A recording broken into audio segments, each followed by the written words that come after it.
How are we all doing tonight? Happy Friday indeed, Wings. Happy Friday indeed. After you guys will have to thank my oldest daughter for having a live tonight because she woke me up as I had fallen asleep. It was 8:45. She comes into my room. She's like, "Dad, don't you have a live to do?" And I'm like, "Oh, well, yeah, I guess I do." Thankfully, I had everything prepped and ready to go earlier, so didn't have to do much. Good evening, Marissa. How are you?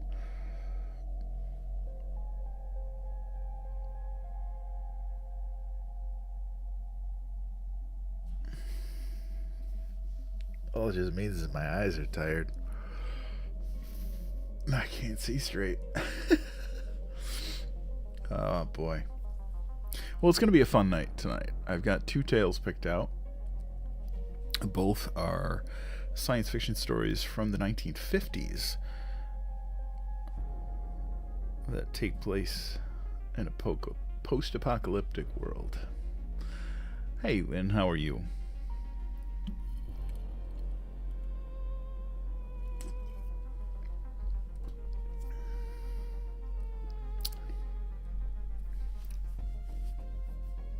Well, hello there over on the tubes. How are you, Milky?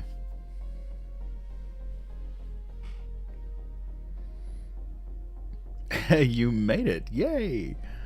Welcome in, Kaylee. I'm glad you're here.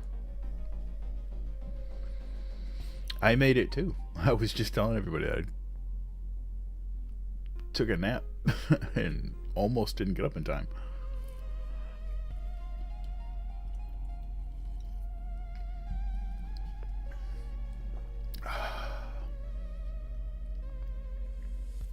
What's this about? Well, this is about. I've got two short stories from the 1950s. They are both science fiction. Science fiction. Wow, I can't talk tonight. This may not be very good.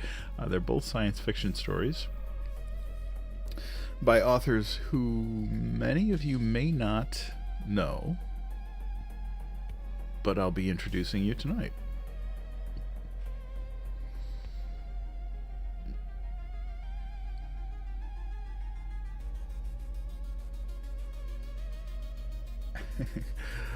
I'm doing all right. Just settling in. We'll give it a couple more minutes here before we get started.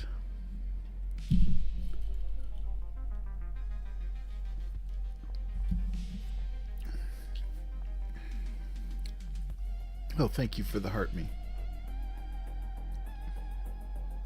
Hey, Rita, how are you? I got your message, and yeah, I'll take a look at that. I know I've noted that has happened a couple of times with other creators. I know that for some reason a bunch of likes disappear, which is really weird. But thank you guys for all the likes and the shares and the gifts and everything. It really actually does a lot to the engagement. It actually helps get the live out there and tells the TikToks that this is time. This is something to show people. Hey, Busted Mike, I'm actually going to be reading two stories from the 1950s.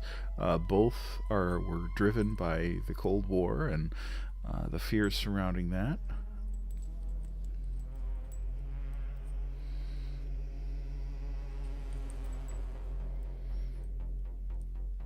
They're by authors that people may not know. So, hey, Buford, how are you? Welcome in.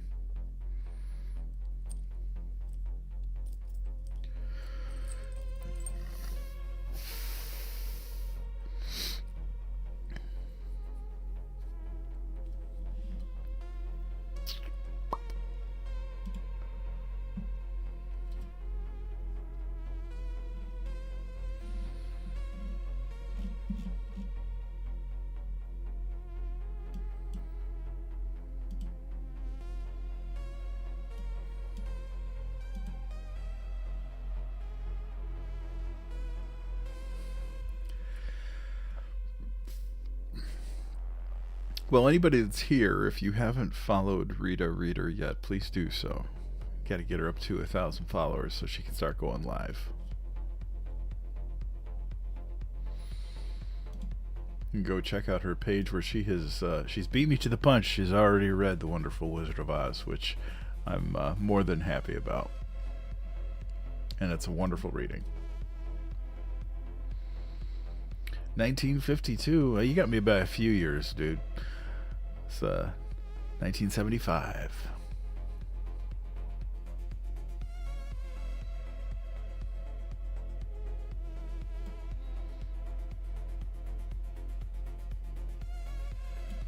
'63.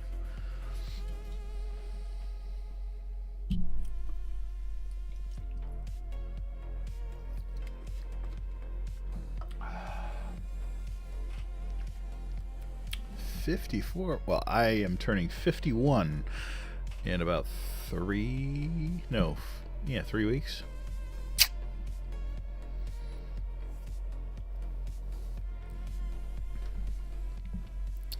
All right. Well,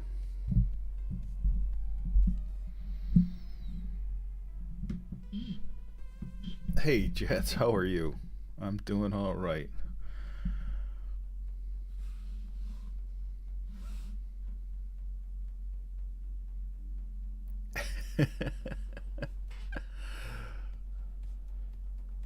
'42? Just a youngin'. All right, so good evening, everyone, and welcome back to Storytime with UndeadPapa. Get easier? Easy? I don't know what easier you mean. I mean, most mornings I wake up, I feel like I'm crawling out of a grave, but that's, if that's easier.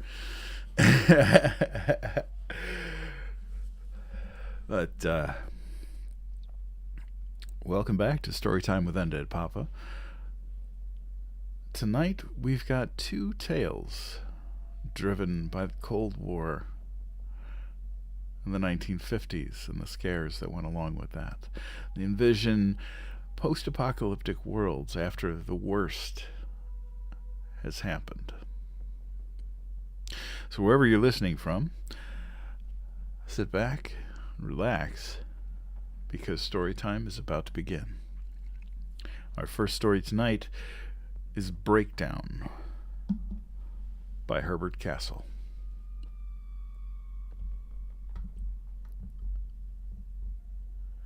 He didn't know exactly when it had started, but it had been going on for weeks. Edna begged him to see the doctor living in that new house 2 miles past Duggan's farm, but he refused. He point-blank refused to admit he was sick that way, in the head. Of course, a man could grow forgetful. He had to admit there were moments when he had all sorts of mixed-up memories and thoughts in his mind, and sometimes, like right now, lying in bed beside Edna, watching the first hint of light touch the windows, he began sweating with fear. A horrible, gut-wrenching fear, all the more horrible because it was based on nothing. The chicken run came alive. The barn followed minutes later. There were chores to do. The same chores he'd done all his 40 years, except that now, with the new regulations about wheat and corn, he had only a vegetable patch to farm.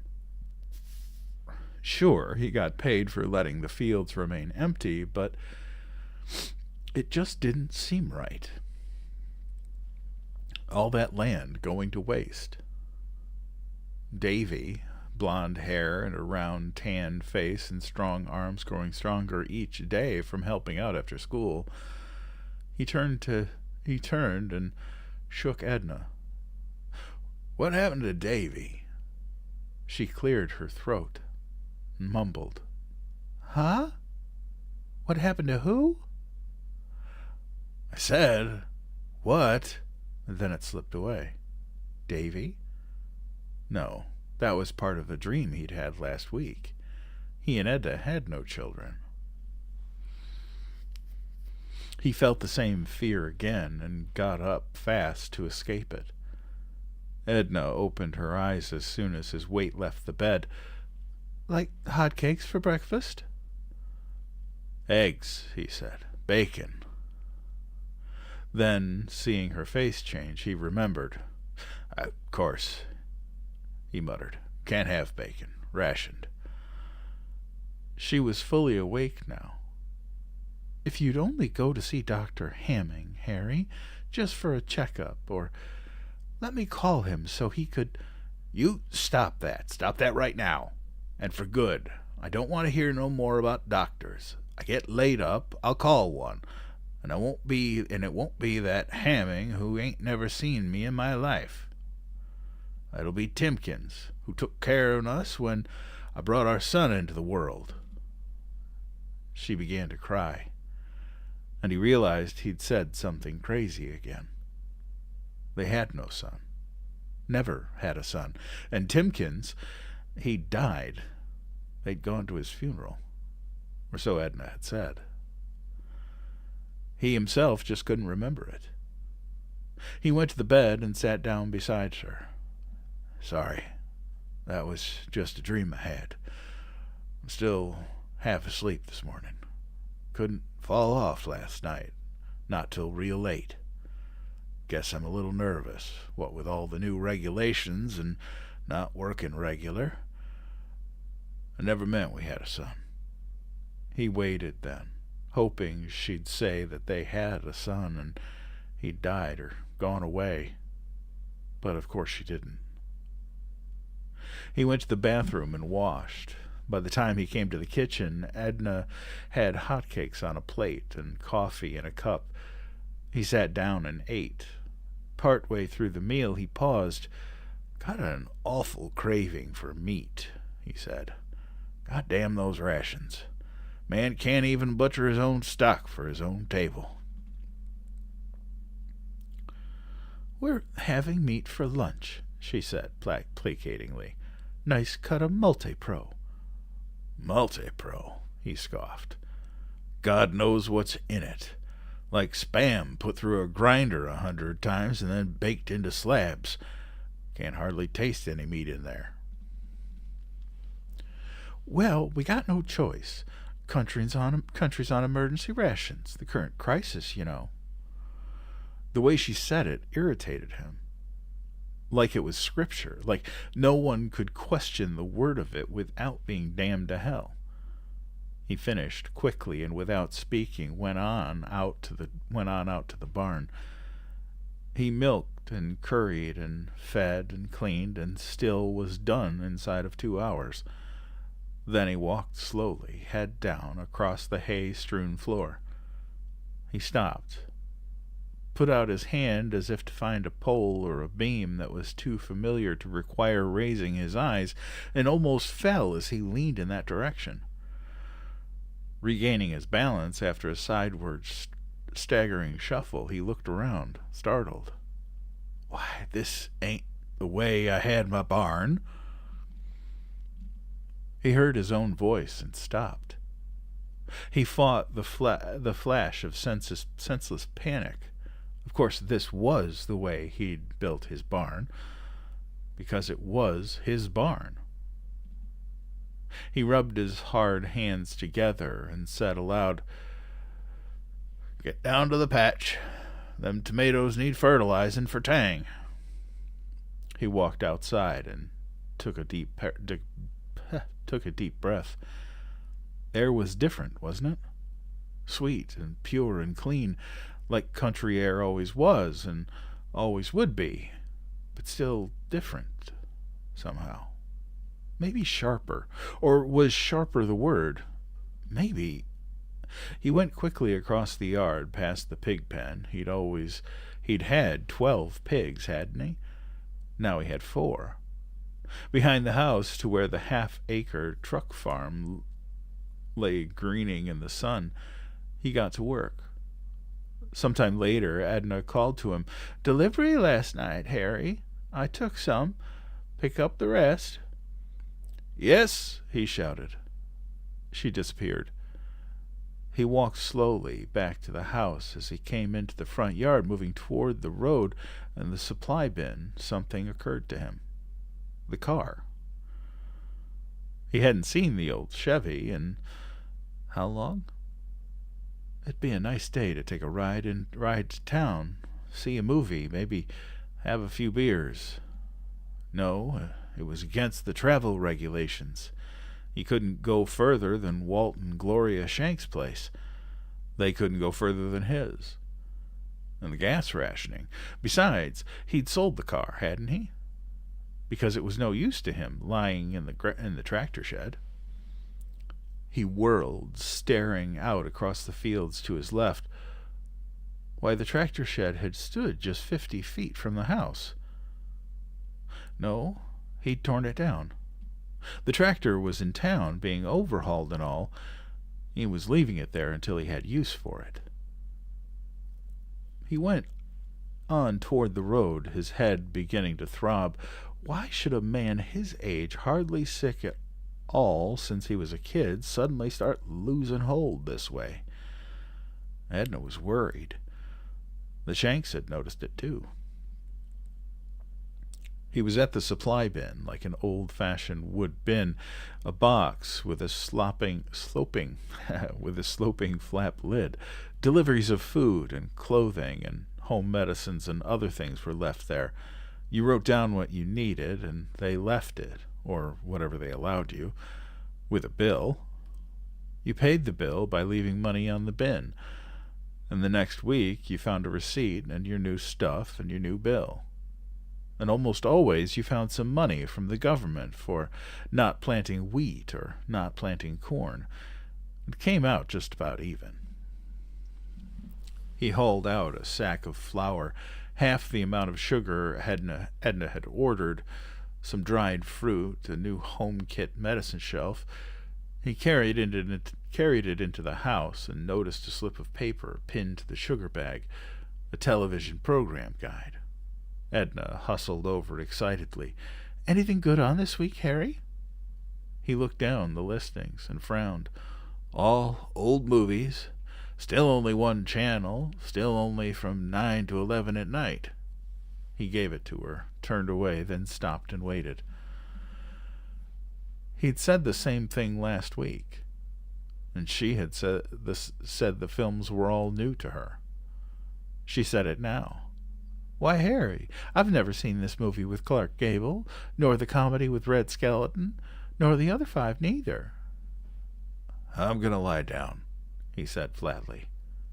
He turned and stepped forward and found himself facing the stove. Not the door to the hall, the stove. "But the door," he began. He cut himself short. He turned and saw the door a few feet to the left, beside the table. He went there and out and up the stairs. They too had moved. They too weren't right. And into the bedroom and lay down. The bedroom was wrong. The bed was wrong. The windows were wrong. The world was wrong. Or the whole damn world was wrong. Edna didn't wake him, so they had a late lunch. Then he went back to the barn and let the 4 cows and 4 sheep and 2 horses into the pastures. Then he checked to see that Edna had fed the chickens right. They had only a dozen or so now. When had he sold the rest? And when had he sold his other livestock? Or had they died somehow? A rough winter?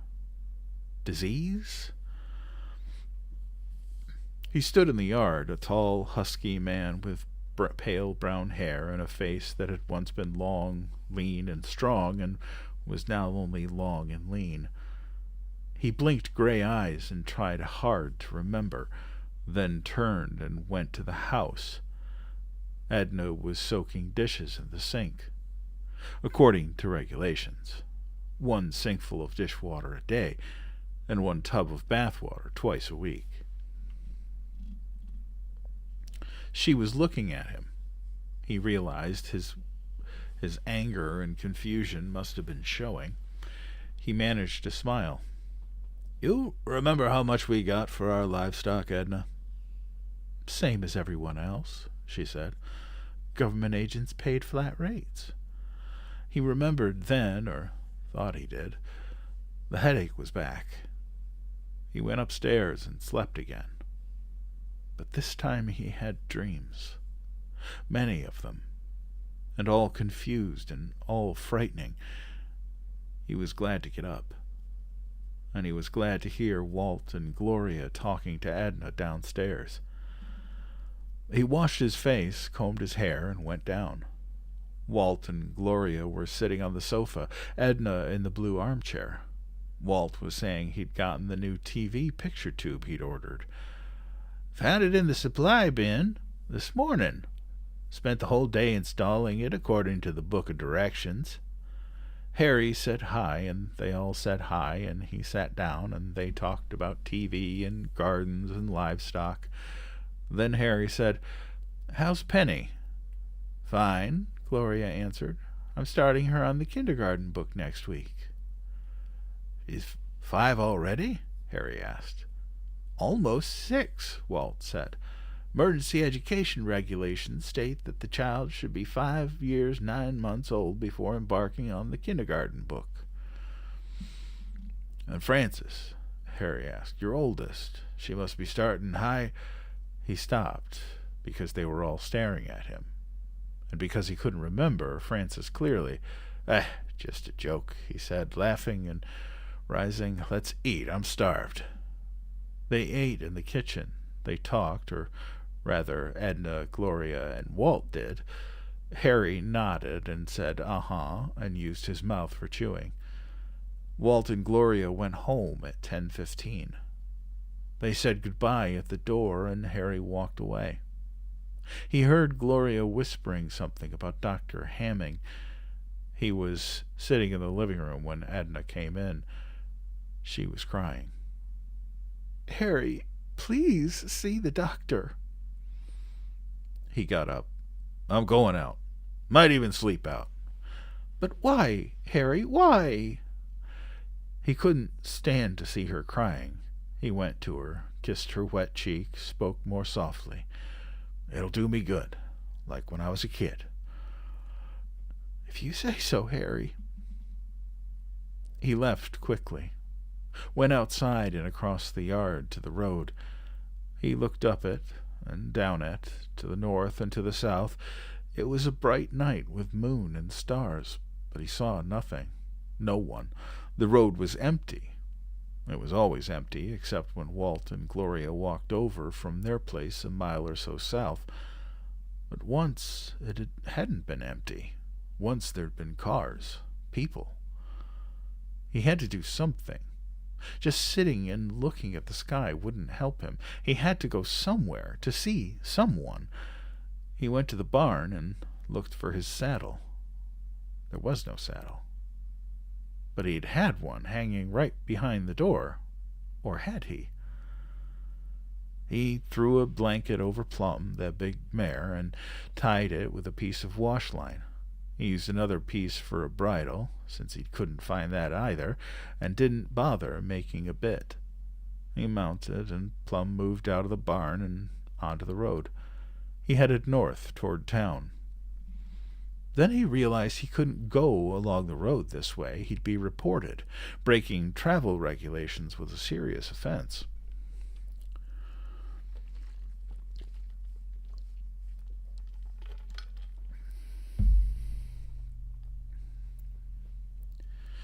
He didn't know what they'd do to you, but it wasn't anything easy, like a fine.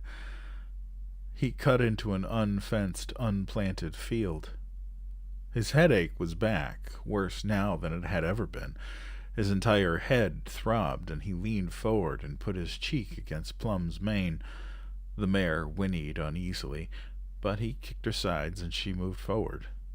He lay there, just wanting to go somewhere, just wanting to leave his headache and confusion behind. He didn't know how long it was, but Plum was moving cautiously now. He raised his head. They were approaching a fence. He noticed a gate off to the right and pulled the rope, so Plum went that way. They reached the gate, and he got down to open it and saw the sign, Phineas Groton Farm. He looked up at the sky, found the constellations, turned his head, and nodded. He started north, and Plum had continued north. He'd crossed land belonging to both himself and the Franklins. Now he was leaving the Franklin farm. North of the Franklins were the Bessers. Who was this Phineas Groton? Had he bought out Lon Besser? But anything like that would have gotten around. Was he forgetting again? Well, no matter. Mr. Groton would have to excuse his trespass. He opened the gate, led Plum through it, closed the gate. He mounted and rode forward, still north, toward the small Pangborn place, and after the Pangborns, the biggest farm in the county, old Wallace Elverton's place. The fields here, as everywhere in the county, lay fallow. Seemed as if the government had so much grain stored up they'd be able to get along without crops for years more. He looked around. Somehow the country bothered him. He wasn't sure why, but everything was wrong. His head weighed an agonized ton. He put it down again. Plum went sedately forward. After a while she stopped. Harry looked up. Another fence. What a fence! About 10 feet of heavy steel mesh topped by 3 feet of barbed wire, 5 separate strands. What in the world had Sam Pangborn been thinking of to put up a monster like this? He looked around. The gate should be further west. He rode that way. He found no gate. He turned back, heading east. No gate. Nothing but fence. And wasn't the fence gradually curving inward? He looked back. Yes, there was a slight inward curve. He dismounted and tied Plum to the fence, then stepped back and figured the best way to get to the other side. The best way, the only way, was to claw, clutch, and clamber, as they used to say back when he was a kid. It took some doing. He tore his shirt on the barbed wire, but he got over and began walking straight ahead, due north. The earth changed beneath his feet. He stooped and touched it. Sand. Hard-packed sand. He'd never seen the like of it in this county. He walked on. A sound came to him, a rising, falling whisper. He listened to it and looked up every so often at the sky to make sure he was heading in the right direction. And the sand ended. His shoes plunked over flooring. Flooring! He knelt to make sure, and his hand felt wooden planks. He rose and glanced up to see if he was still outdoors. Then he laughed. It was a sick laugh, so he stopped it. He took another step. His shoes sounded against the wood. He walked. More wood. Wood that went on as the sand had, and the roaring sound growing louder, and the air changing, smelling like air never had before in Cultwaite County. His entire body trembled. His mind trembled too. He walked and came to a waist-high metal railing, and made a tiny sound deep in his throat. He looked out over water, endless water rolling in endless waves under the night sky, crashing water topped with reflected silver from the moon, pounding water, filling the air with spray. He put out his hands and grasped the railing. It was wet. He raised damp hands to his mouth. Salt. He stepped back, and turned and ran. He ran wildly, blindly, until he could run no more. Then he fell, feeling the sand beneath him, and shut his eyes and mind to everything. Much later he got up and went to the fence and climbed it. He came down on the other side and looked around and saw Plum. He walked to her, mounted her, sat still. The thoughts or dreams or whatever they were which had been torturing him these past few weeks began torturing him again. It was getting light. His head was splitting. Davy. His son Davy, 14 years old, going to high school in town. Town! He should have gone there in the first place. He would ride east to the road, then head south back toward home. That would bring him right down Main Street. Regulations or not, he'd talk to people, find out what was happening. He kicked Plum's sides. The mare began to move. He kept kicking until she broke into a brisk canter. He held on with hands and legs. Why hadn't he seen the Pangborns and the Elvertons lately? A long time lately. The ocean. He'd seen the ocean, not a reservoir or lake made by flooding and by damming, but salt water and enormous. An ocean where there could be no ocean. The Pangborns and Elvertons had been where that ocean was now, and after the Elvertons had come the Dobsons, and after them the new plastics plant, and after that the city of Crossville, and after that he was passing his own farm. He hadn't come through town, and yet here he was at his own farm. He could have forgotten where town was. Could it be north of his home, not south? Could a man get so confused as to forget things he'd known all his life? He reached the Shanks' place and passed it at a trot. Then he was beyond their boundaries and breaking regulations again. He stayed on the road. He went by a small house and saw colored folks in the yard. There'd been no colored folks there. There'd been Ellie Burgeon and his family and his mother in a bigger, newer house. The colored folks heard Plum's hooves and looked up and stared. And then a man raised his voice. "Mister, you breaking regulations. Mister, the police gonna get you." He rode in. Came to another house, neat and white, with 3 children playing on a grassy lawn. They saw him and ran inside. A moment later, adult voices yelled after him, "You there, stop! Call the sheriff. He's heading for Piney Woods." There was no place called Piney Woods in this county. Was this how a man's mind went? He came to another house, and another.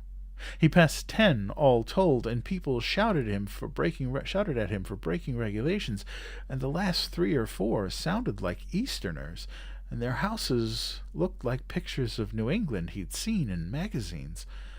He rode on. He never did come to town. He came to a 10-foot fence with a 3-foot barbed wire extension. He got off Plum and ripped his clothing climbing. He walked over hard-packed sand, then wood, and came to a low metal railing. He looked out at the ocean, gleaming in bright sunlight, surging and seething endlessly. He felt the earth away beneath him. He staggered and dropped to his hands and knees and shook his head like a fighter hit too many times. Then he got up and went back to the fence and heard a sound. It was a familiar sound, yet strange, too. He shaded his eyes against the climbing sun. Then he saw it. A car. A car! It was one of those tiny foreign jobs that ran on practically no gas at all. It stopped beside him and 2 men got out. Young men with lined, tired faces. They wore policemen's uniforms. "You broke regulations, Mr. Burr. You'll have to come with us." He nodded. He wanted to. He wanted to be taken care of. He turned toward Plum. The other officer was walking around the horse. "Rode her hard," he said, and he sounded real worried. "Shouldn't have done that, Mr. Burr. We have so very few now."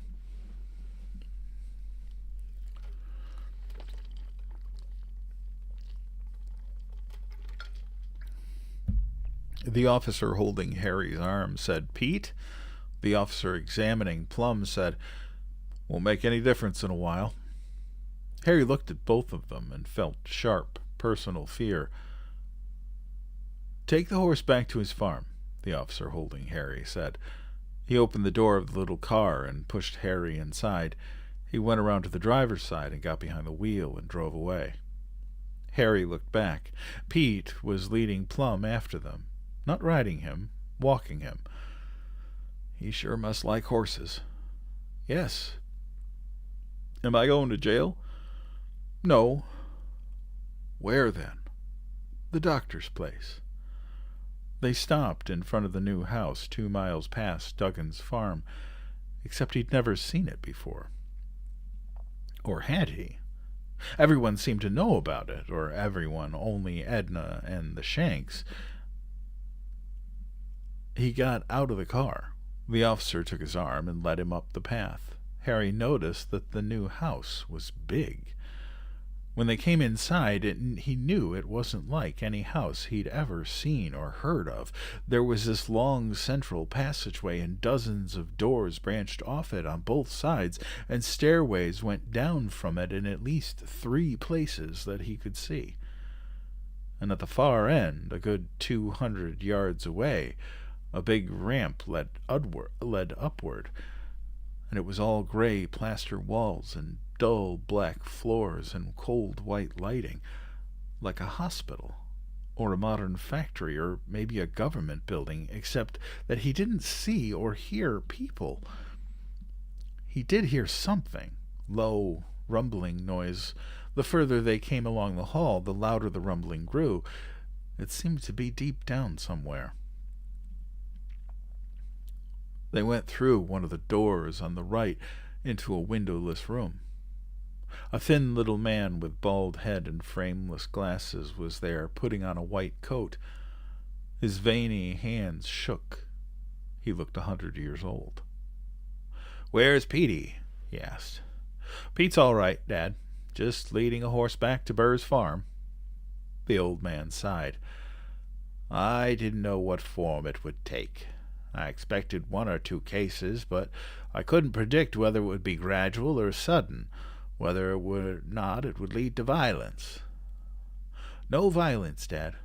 "Fine, Stan." He looked at Harry. "I'm going to give you a little treatment, Mr. Burr. I'll settle your nerves and make everything—" "What happened to Davy?" Harry asked, things pushing at his brain again. Stan helped him up. "Just step this way, Mr. Burr." He didn't resist. He went through the second door into the room with the big chair. He sat down and let them strap his arms and legs and let them lower the metal thing over his head. He felt needles pierce his scalp and the back of his neck. He let them do what they wanted. He would let them kill him if he wanted. All he asked was one answer so as to know whether or not he was insane. "What happened to my son Davy?" The old man walked across the room and examined what looked like the insides of a dozen big radios.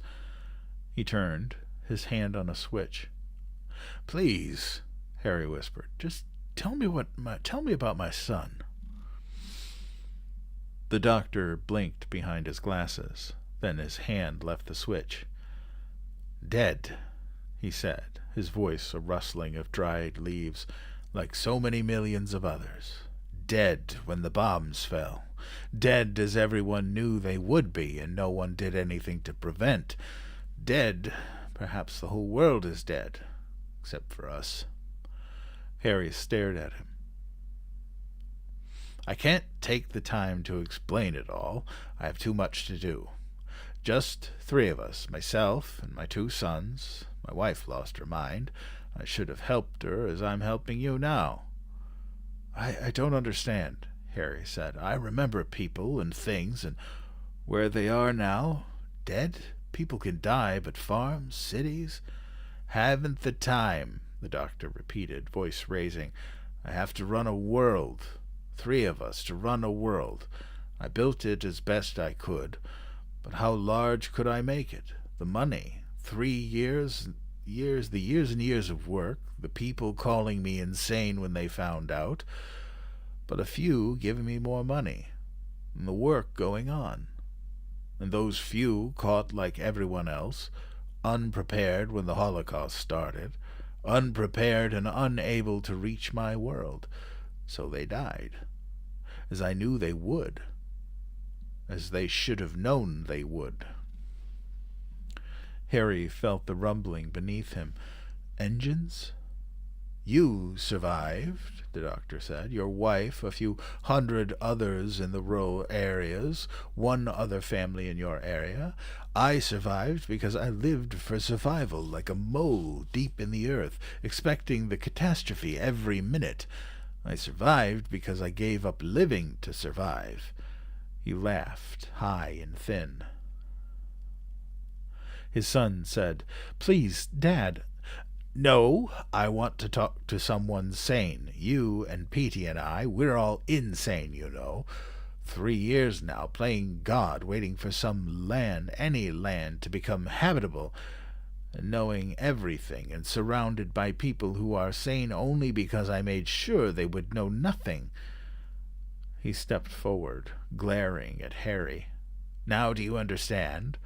I went across the country, picking up a few of the few still left alive. Most were farmers, and even where some weren't, I picked the farmers anyway, because farmers aren't what we'll need, and all the rest can evolve later. I put you and the others, 86 all told, from every section of the country, on my world. The uncontaminated land left. I gave you back your old lives. I couldn't give you the big crops because we didn't need big crops. We would only exhaust our limited soil with big crops. But I gave you all vegetable gardens and livestock, and best of all, sanity. I wiped the insane moments from your minds. I gave you peace and consigned myself, my sons, my own wife." He choked and stopped. Stan ran across the room to the switch. Harry watched him, and his brain struggled with an impossible concept. He heard the engines and remembered the ocean on 2 sides. On 4 sides had he bothered to check south and east. On all sides of that fence continued to curve inward. Ocean, and there was no ocean in Iowa. And this wasn't Iowa. The explosions had ripped the world, and he'd tried to get to town to save Davy, and there'd been no town, and there'd been no people, and there'd been only death and poison in the air, and even those few people left had begun to die. And then the truck with the huge trailer had come, the gleaming trailer with the little man and his trembling wife and his 2 sons. Suddenly he understood. And understanding brought no peace, but the greatest terror he'd ever known. He screamed, "We are on!" But the switch was thrown, and there was no more speech. For an hour, then he got out of the chair and said, "Sure glad I took my wife's advice and came to see you, Dr. Hamming. I feel better already, and after only one, what do you call these treatments?" "Diathermy," the little doctor muttered. Harry gave him a $5 bill. The doctor gave him 2 singles in change. "That's certainly reasonable enough," Harry said. The doctor nodded. "There's a police officer in the hall. He'll drive you home so there won't be any trouble with the travel regulations." Harry said, "Thanks. Think we'll ever see the end of the travel regulations and rationing and all the rest of the emergency?" "You will, Mr. Burr." Harry walked to the door. "We're on an arc," the doctor said. Harry turned around, smiling. "What?" "A test, Mr. Burr. You passed it. Goodbye." Harry went home. He told Edna he felt just great. She said she'd been worried when an officer found Plum wandering on the road. She thought maybe Harry had gone off somewhere and broken travel regulations. "Me?" he exclaimed, amazed. "Break travel regulations? I'd as soon kill a pig."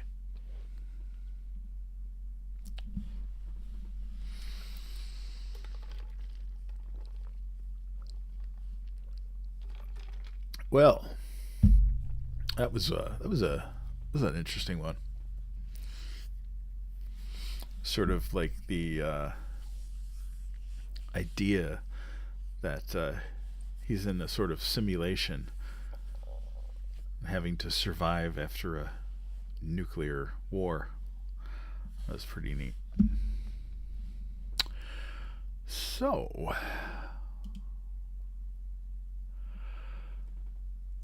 I hope you're all enjoying this stories. Thank you very much for the likes and the follows and the shares. And you know what? We actually finally crossed 12,000 followers. Look at that. That's pretty impressive.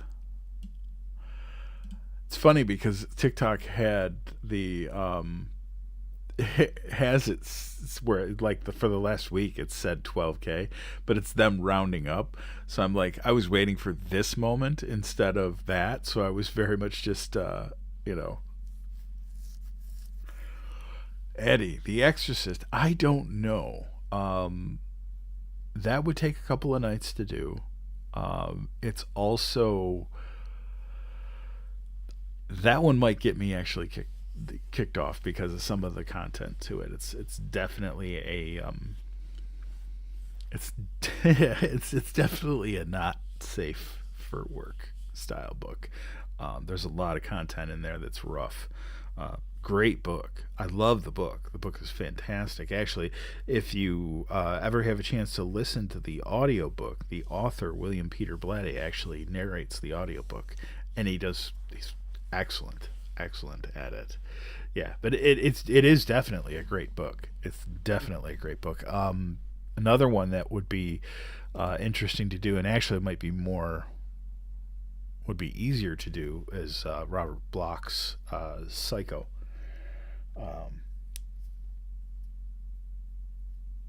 Another great movie, but a very, very, very, very good book. So, all right. So we're going to go from one Cold War fear to another. And this one, I'm curious how everybody's going to like this one, because this one's a little different. But this one is called Run Little Monster by Chester S. Geyer. This one was originally published in Imagination magazine in January 1952. The girl ran like the hunted thing she was, her bare feet flashing over the lush spring grass. She sobbed with the effort of breathing, and her slight, immature body trembled with exhaustion beneath her ragged dress. Fear was a wild glitter in her eyes as she stared about her in search of refuge. The two boys came racing in pursuit, yelling threats between labored snatches of breath. "Stop, Fran!" Davy Becker panted. "You can't get away. We'll catch you." A thread of saliva stretched from his pendulous lower lip, soaking into the front of his tattered shirt. He was a hulking figure, with dull eyes set deep under a low forehead. Sammy Becker was 2 years older than his brother, smaller and slimmer, yet making up in cunning and shrewd and shrewish driving force what he lacked in bulk. At 18, he was the acknowledged leader of the pair, an oddly young old figure with wizened features and pale eyes that gleamed with sadistic urges. "Stop!" he cried. "You'd better stop, you crazy orphan. You'll be sorry." She knew better than to stop. Frequent torment at the hands of Sammy and Davy told her she could expect no mercy after having led them on this long chase. In despair, she realized it had been a serious mistake to wander away from the house. Little enough protection was to be expected of Big Luke Becker, but for the most part he didn't allow his sons to bedevil her while the endless daily round of household chores remained to be done. Briefly and poignantly, she wished she had a father of her own, a real father to comfort her and keep her from harm. She had never known what her father was like. Vaguely, she remembered having heard that he had died in the war. Her mother had told her that once, a long time ago. But even her mother was only a dim memory. A lot of people seemed to have died in the war, millions of them. She could not understand how there could ever have been that many people, for there did not seem to be many at all in the world she knew. Darting at a glance behind her, she saw Sammy and Davy were gaining. Frantically, she searched the grassy field again, bright and still under the afternoon sun. There seemed no place at all where she could hide, and she had to hide. A stabbing pain in her chest warned her she couldn't keep up her flight. She didn't want Davy and Sammy to reach her, not out here with no one else around. She knew Sammy would beat her until her resistance was gone. Then he would run his sweaty hands over her, laughing shrilly and breathing hard. Sammy always managed it so that Davy was the one who held her. She shuddered. She didn't like the things Sammy did with his hands. A short distance ahead, she saw that the field rose in a ridge, and suddenly she recognized the spot. There was a ravine below the ridge, choked with brush. She would be able to hide there, at least until she had caught her breath and could run again. She drew upon her last dregs of strength and urged her legs into a burst of speed. The ridge rose before her as she drew ahead of the two boys. She struggled up the slope, and the brush along the crest whipped at her legs and caught at her dress as she beat her way through it. She went down the opposite slope in staggering leaps. Near the bottom of the ravine she fell and rolled the last few yards until a wall of brush brought her up short. She scrambled back to her feet. Bent low, she began darting through gaps in the brush, ignoring the branches that raked and lashed at her. She heard a shout and caught a glimpse of Davy and Sammy on the ridge crest. Evidently they had seen her from above, but once down in the ravine the brush would cut off their view and make their search difficult. She hoped to be well hidden by then.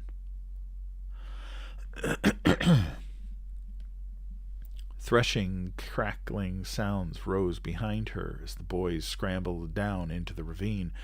It was all somehow distant and unreal. A roaring filled her ears, and her head felt strangely light. The pattern of branches and leaves blurred smokily before her. At last she reached a shallow crevice on the opposite side of the ravine, screened by a clump of brush.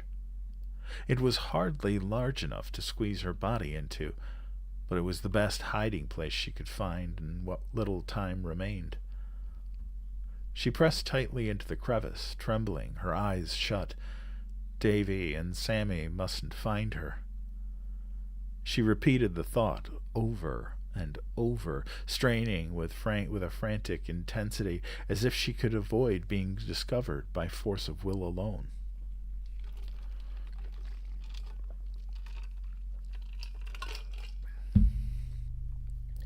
The dizzy sensation swept over her again. She had felt it before, though not as strongly as now, and she had realized it was produced by a serious change in her, a change announcing her emergence into womanhood. It had given her a new sense of being, an exultant awareness of power, but it was her weakness now. The noise of hurrying footsteps and rustling branches came from a point frighteningly close. She heard Davy speak in a complaining tone. "Oh, let's go home, Sammy. Fran's gone, and I'm tired of chasing her." "She's around here somewhere," Sammy insisted in his nasal voice. We'd have seen her if she tried to climb out." He pushed at the bigger boy. "Come on, you addle-brained ox. Help me look. I'm not letting her get away. No siree. When I get a hold of her..." Davy's usually vacuous face twisted into a scowl. "You're always making me do something, Sammy. I'm not going to run after Fran all day long. Why you're always after her? Why don't you leave her alone?" "She's a girl," Sammy returned. "Don't you know what girls are for, you bonehead?" His voice grew taunting. "Hey, are you sweet on Fran? Golly, that's a tickler. Wait till I tell the fellows in town. Davy's sweet on Fran. Davy's mooning over the orphan." You stop that, Sammy. Davy blurted. "You stop it or I'll hurt you." "You hurt me, and I'll tell the old man. I'll tell the fellows in town about Fran, too." Sammy became slyly truculent. "You better help me look. I'll tell on you." "Oh, why don't you leave me alone?" Davy muttered. His big shoulders slumped in defeat, and listlessly he turned away to resume his part of the search. Branches crackled near Fran, and she grew rigid with her meager hiding place. They mustn't find her, she thought again. They mustn't find her. The crackling came nearer. She saw Sammy's head and shoulders as he made an opening in the brush curtain with his hands. For an instant he seemed to look directly at her. The breath seemed to catch in her throat, and her heart gave a sickening lurch. Sammy looked mad, not laughingly devilish as he usually did when he bent upon persecuting her. She was afraid to think of what Sammy would do when he was mad. But incredibly he drew back and walked away.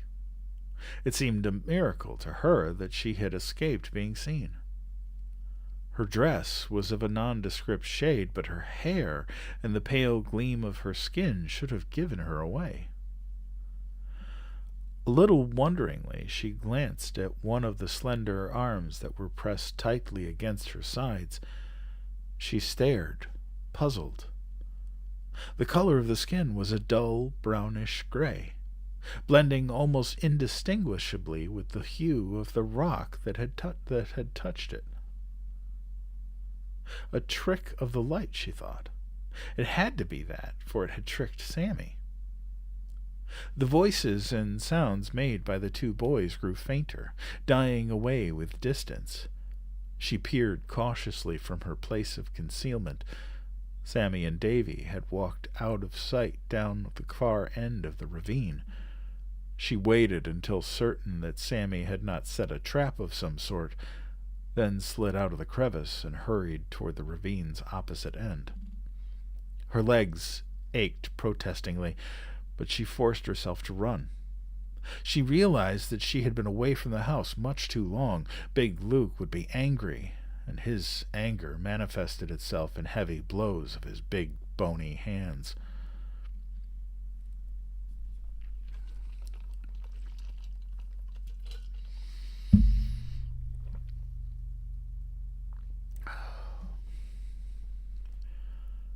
The Becker house was a large frame building, weather-beaten and fallen into disrepair.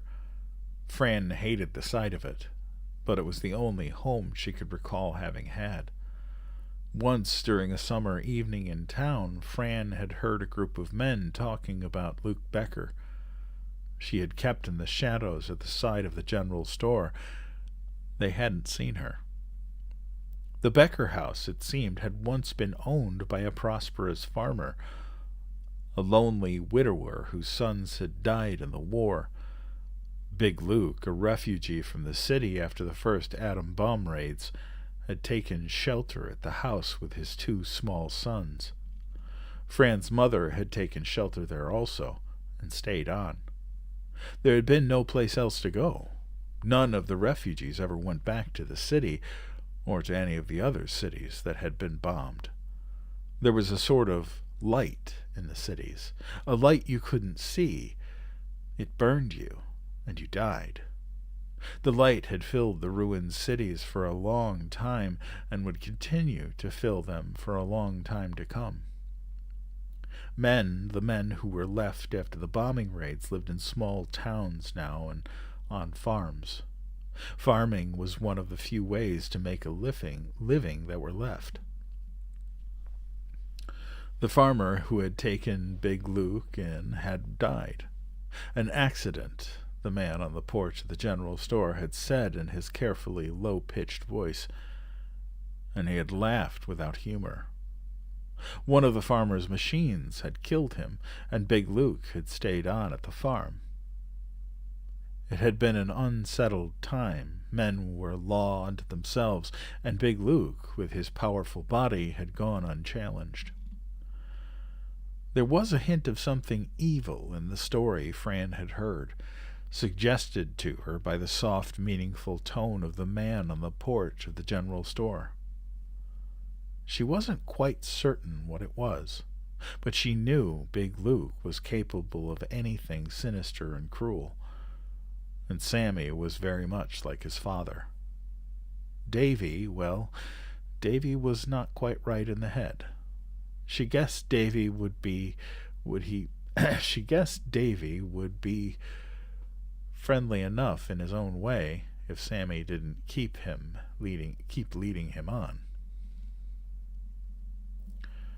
Silence lay over the house, extending to the couple of smaller buildings behind it and the big barn and the silos off to one side. Fran could see nothing of Davy and Sammy. She had been careful to avoid being discovered by them again, and evidently they had taken more time about returning.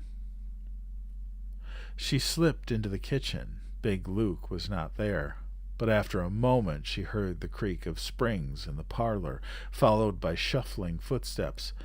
Big Luke appeared in the hall doorway, swaying unsteadily on his feet as he scowled at her.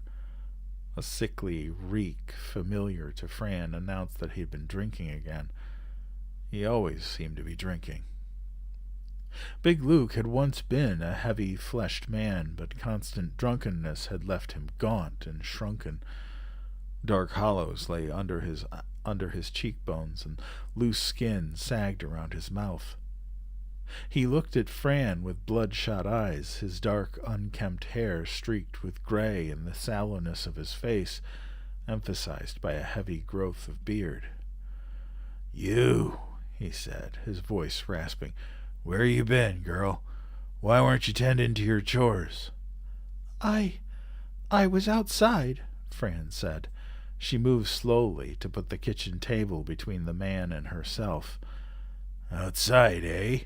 He staggered forward, his gaze baleful. "Just where outside?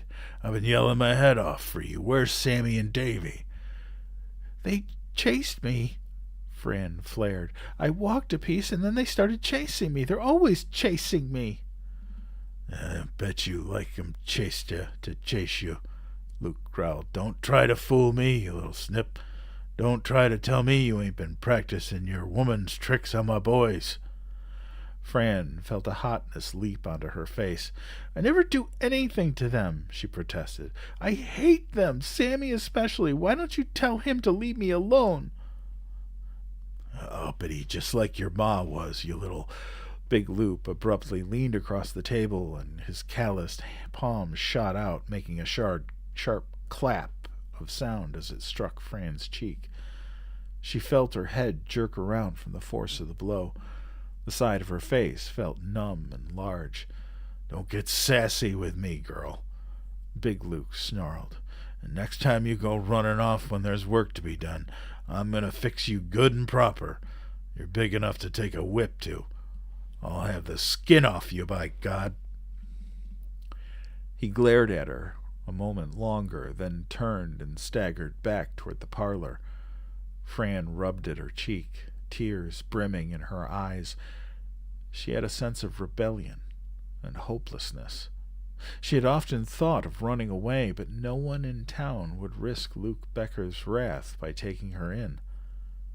And the thought of fleeing to one of the other towns held possible dangers greater than those of her present life. Her shoulders bowed in defeat and leaden resignation. She turned to the wood-burning stove. The fire had gone out, and the wood box was almost empty. She sighed and started for the woodshed out in the yard. Big Luke yelled after her, obviously alerted by the creak of the kitchen door. "Where are you running off to now, blast it?" "To get some wood." "Well, no more monkey shines if you know what's good for you." The shed was large and shadowy. The single window had been boarded up after the glass was broken. As Fran began heaping one arm with rough, chopped lengths of wood, she heard a quick shuffle of footsteps and saw Sammy crossing the yard toward the doorway. He still looked mad. even madder than he had been back in the ravine. Her heart drumming, she drew back into the deeper shadows between the side wall and the stacked wood. She knew she was caught. Sammy evidently had seen her enter the shed, and Big Luke, angry with her too, could not be depended upon for help. Yet oddly, a part of her, unfamiliar and mysterious, remained cool. The part of her waited for Sammy Becker, while the rest of her quailed his coming. Sammy glided through the doorway, a vengeful twist to his mouth. His fingers curved, talon-like to clutch.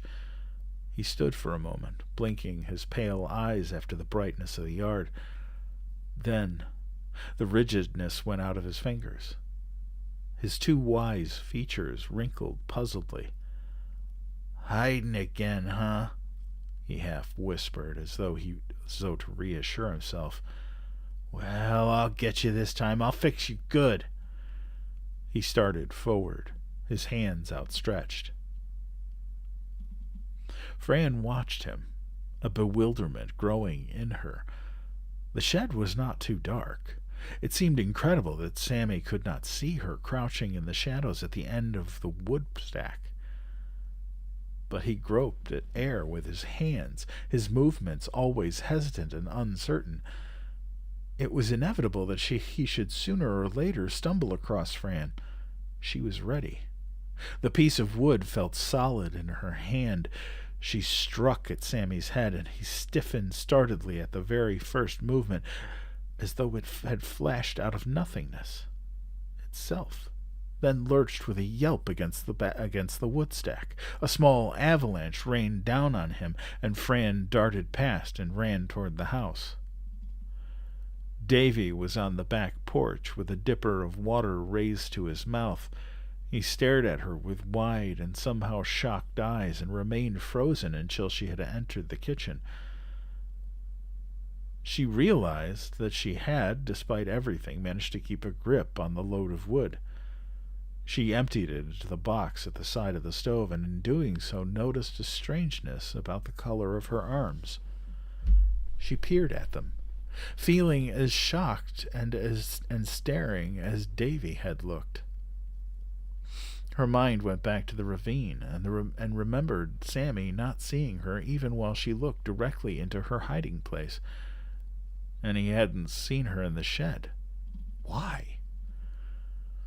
During supper, Sammy was unusually quiet. He looked at Fran out of the corners of his eyes, and in his wizened face was a groping wonder, a vague fear. Davy seemed to have forgotten his own experience. He forgot things quickly. Fran lay in her straw-padded bed with her eyes fixed on the rectangle of the window, glowing luminously with moonlight. She thought back over the events of the day, and a feeling of awe touched her. There was a significance to what had happened, a kind of tingling importance that she sensed but could not quite understand. She felt that she had somehow changed. She had entered into womanhood, but there was more to it than that.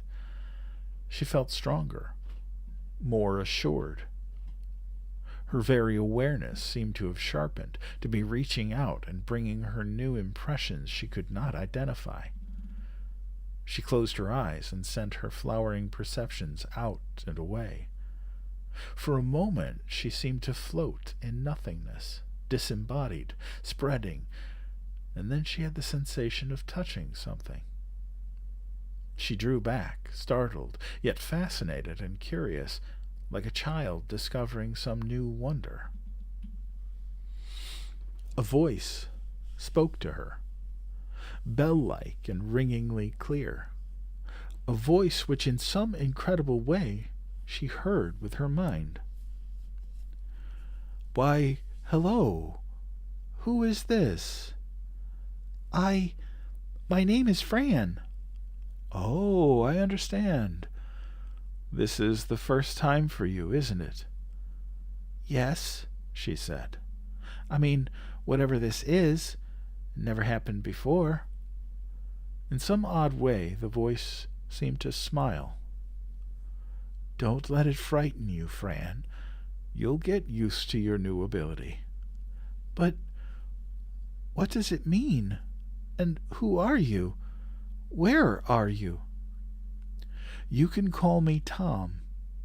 I can't tell exactly where I am, because distances and locations have no meaning when a mind can reach anywhere. I don't think I'm very far away, though. As for what this means, well, that's a little difficult to explain, Fran." The voice, she knew now that it was more than just a voice, seemed to look out over an awesome vista as if in search of some point of interest, some particular feature she could understand.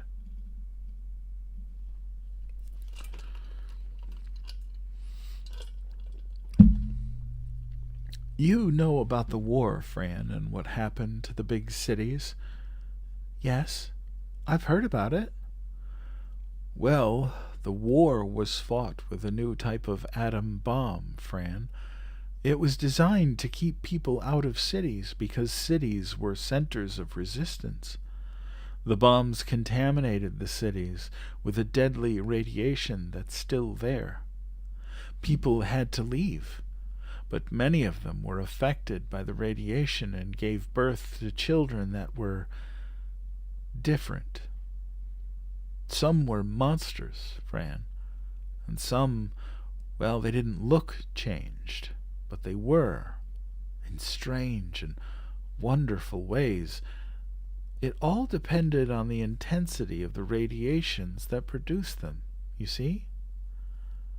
You are one of those changed children, Fran, and so am I. Our ability to receive each other's thoughts proves that. But what you really should know is that there's serious danger in letting ordinary people find out you're different. Because, Fran, when the monsters started appearing, they were done away with, killed.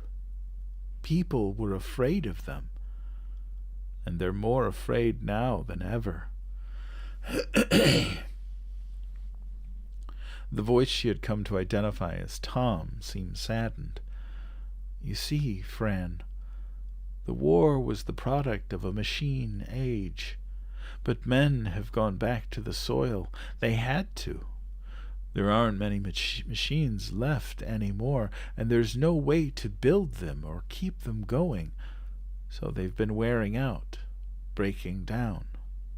People used machines to communicate with each other and spread ideas and knowledge. Without the machines, their world has grown smaller. They're afraid of things that aren't part of it. And we aren't of their little world, Fran. We're different. And for that reason, they'll try to destroy us if they learn what we are. That mustn't happen, Fran. They've had their chance, and they've failed.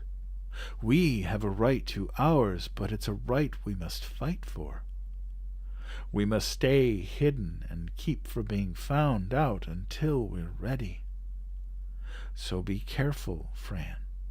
Don't let those around you discover your new abilities. They'll keep growing, I think. In some of us, there's no way of knowing what heights will be reached." "But isn't there something we can do?" she asked in silent, voiceless protest. "Isn't there some place we can go? Isn't there any hope for us at all?" Tom's answer was slow and grave. "There is hope, yes, but we must be patient. Mentally, we're far beyond ordinary people, but physically, most of us are still children. We need time to grow, time to attain our full powers, and we need time to find each other and plan for the future. We can afford to wait, Fran, but above all, we must be careful. Right now, though, you'd better rest. You don't want to put too much of a strain on yourself the very first time." Her mind leapt in dismay. "But, Tom, will I be able to reach you again?" "You can reach me any time you send out your thoughts to me, Fran. Don't worry about that." "All right, Tom." Sudden shyness made her falter. "I'm glad I'm not alone." "I understand. Good night, Fran." "Good night, Tom." She lay still for a long while. She found she was tired, as though she had been under some exhausting nervous tension, but her pulse raced with excitement. Carefully she went back over what Tom had told her, sifting the contents of his message for implications she might have missed. His warning became vivid in her mind, and abruptly, chillingly, she remembered the barking dogs in the distance and men on horseback racing far off across a field. She remembered a faint, triumphant baying and the muted thunder of guns. She remembered clutching in fright at her mother's hand and seeing Big Luke ride back to them across the yard. An echo of his voice reached her over the years. "Got another monster, by God." She remembered that had happened several times. She had thought monsters were horrible animals of some sort, but now she knew they were people. New and different people, like herself. Late summer sunshine lay over the porch in a flood of radiance as rich as melted butter. Fran stood very quietly for a moment, letting the warmth bathe her. She drew the She drew the fragrant morning air deep into her lungs and felt the breeze caress her face and arms. Her brown hair changed subtly in the light, became a gold-glinting auburn, and a faint golden flush spread through her skin. She was dimly aware of the pigmentation adjustment, but she did not try to control it just then. The chameleon effect, Tom called it, one of several protective devices that nature had furnished her for survival against members of a hostile race. She let the impressions drift like smoke through her mind, releasing herself wholly to the beauty of morning. She arched forward on the tips of her bare toes, her slender body straining against the threadbare fabric of her dress to outline the firm, gently rounded curves of growing maturity. She had a feeling of vibrant, singing strength, as though she could launch herself with the effortlessness of a bird into the gold haze, green distance, and soar tirelessly to the very end of the world. She had a depth and clarity of perception that seemed to her capable of embracing green earth and blue sky in one vast, magnificent sweep. She had a delighted sense of freedom, as though released from the cocoon of hiding and caution in which she had kept herself during the past months. For a superb instant she felt free and gloriously happy. And she wanted to tell Tom, to share her emotions with him. Her thoughts turned to him with increasing frequency. She felt a growing need for his invisible presence and the comfort it gave. She had only to spread the gossamer fabric of her mind like vast butterfly wings, shimmering and iridescent with her exalted sensations, and Tom would be there, as he so often was in the moon-bathed stillness of the night. Tom, so patient, so earnest and kind, his quiet strength the foundation upon which the structure of her own being had come to rest.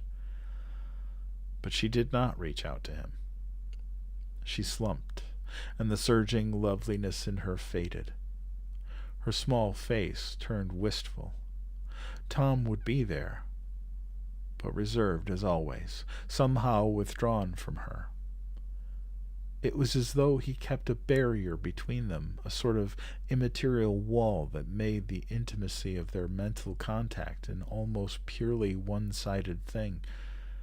It hurt and puzzled her, and the hurt had grown as Tom's importance to her had grown. She wondered if the wall would always be there.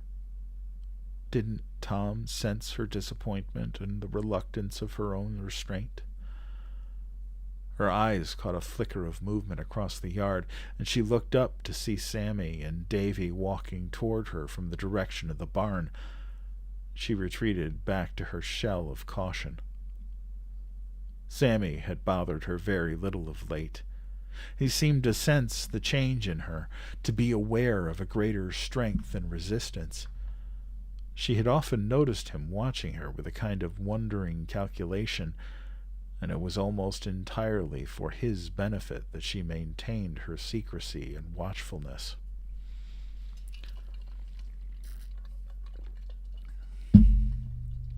Only once in the past weeks had he attempted to annoy her. They had been momentarily alone in the kitchen, and Sammy had caught at her arms from behind. She had whirled and broken free with the swiftness of a wildcat to face him with a knife snatched from the table. Sammy had gaped at her for a second or two and then had left the kitchen without a word. She regarded Sammy as the greatest danger, but even Davy's dim mind appeared to have grasped the change in relationships, and he had somehow seized on it to widen his break from Sammy's control. As if in defiance of his brothers, Davy favored Fran with small, clumsy kindnesses, but she knew Davy could not be depended on. His moods were mercurial, ranging from swift, hysterical excitement to long intervals of sullen gloom. Sammy came to a stop several feet away, his pale eyes fixed on Fran, and somehow startled expression on his wizened face. The intentness of his gaze held her for an instant as she turned away to avoid him. He blurted, "Golly, Fran, you're pretty." She felt a shocked dismay. Looking at herself in the stained mirror in her bedroom, she had unself-consciously noticed a ripening and softening, and it was unpleasant to discover that Sammy had noticed it too. She caught the blurred, cloudy movement of his thoughts and shuddered as she sensed the impulses from which his admiration sprang. She was only dimly sensitive to ordinary minds. There was too great a difference, a lack of harmony. For the most part, she avoided the murky, alien contact, but in that instant she understood Sammy and saw his motivations in a new light. "You tend to your chores and leave me alone," she told him sharply, breathless and upset. She hurried away from the porch toward the chickens in the yard, clutching the plate of scraps and crumbs she had brought with her from the kitchen. "Ah, Fran, don't be mad," Sammy called after her, his voice cajoling and his eyes sly. "Let's be friends." She indicated her contempt by remaining coldly silent. Davy giggled suddenly, and Sammy spat a curse at him and whirled to stalk into the house. The air grew warmer and lost its dewy freshness. Big Luke returned from a horseback trip into town with an earthenware jig. His eyes bleary and lidded, and his sagging face with the shine of drunkenness. He tramped heavily into the house, and a short time later Fran heard him snoring. She busied herself with the small tasks that remained to be done before the noonday meal. She drew water from the well, and then, a basket in one hand, set out for the barn. The interior was shadowed and still cool, filled with the vague sounds made by the chickens, As she searched in the hay for eggs, she saw a shaft of sunlight blocked off by a movement behind her and heard a rustle of sound. She whirled startedly to discover Sammy standing a short distance away. She had been certain he was nowhere about when she started for the barn.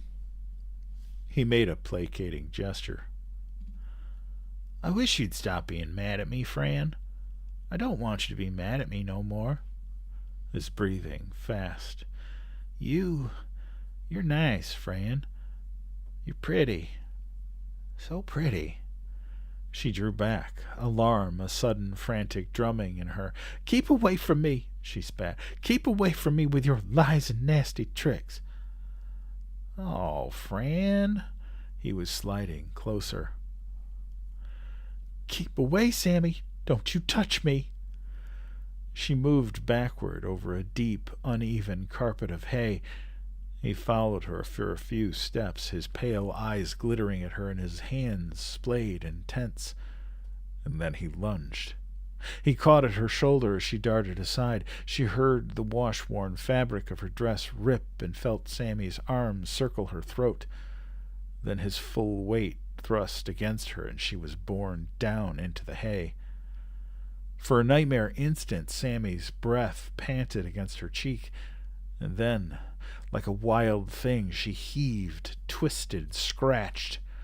In violent whip-like movement, she pulled partly away, kicked out with strong, supple legs. She succeeded in thrusting Sammy aside and scrambled erect, floundering through the deep, spongy surface under her feet.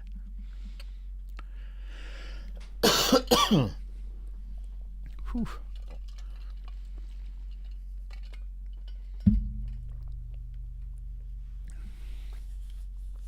Her panicky flight took her deeper into the barn.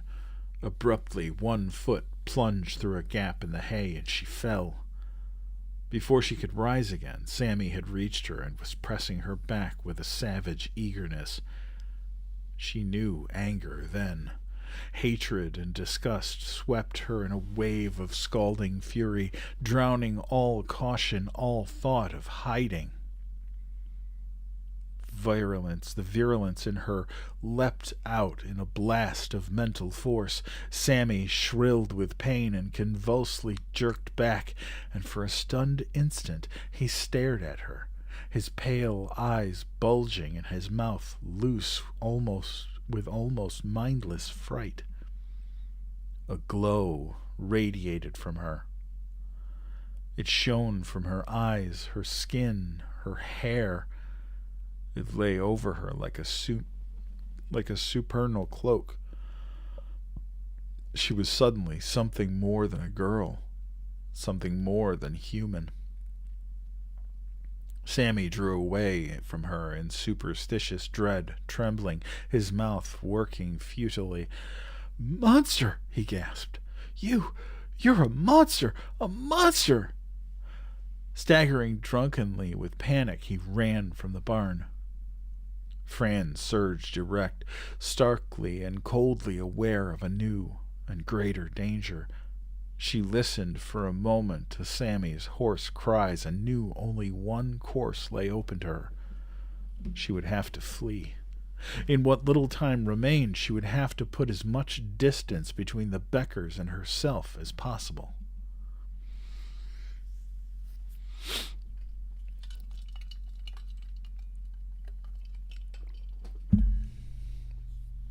Far away across the rolling field, she heard the baying of hounds. She whirled to a stop within a grove of trees, listening. She breathed rapidly and deeply from the steady pace she had maintained well into the afternoon. Her dress had been shredding into rag-like strips by clutching branches, and her legs and arms were scratched and bleeding. The distant baying held a note of eagerness. The dogs unmistakably were hot on her scent. Behind them, she knew, would be men on horseback, armed and merciless. Sammy, of course, had alerted Big Luke, who in turn had rounded up a group of neighboring farmers, always hungry for sport of any kind as an escape from their drab and near primitive existence.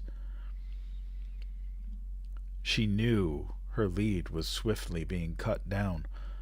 A kind of instinct had taken her toward the hills which in more pleasant times had seen bulking... Wow. Oh, man. Excuse me for a second. Just straighten out my eyes here.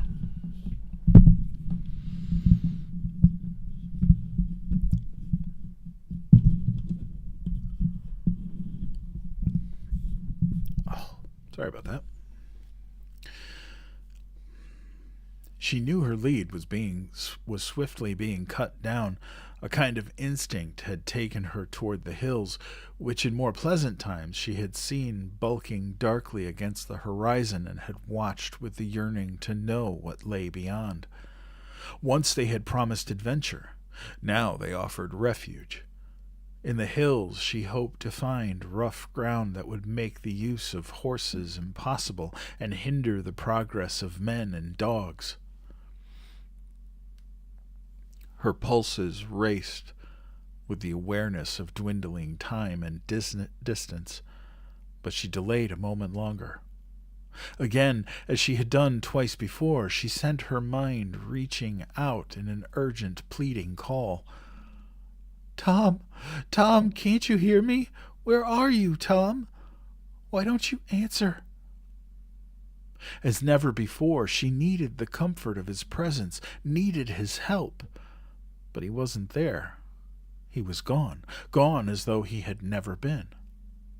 She was alone, and in the distance the dogs bayed eagerly, drawing nearer, always nearer. She drew a sobbing breath and turned to resume her flight. The hills towered around her in rocky grandeur.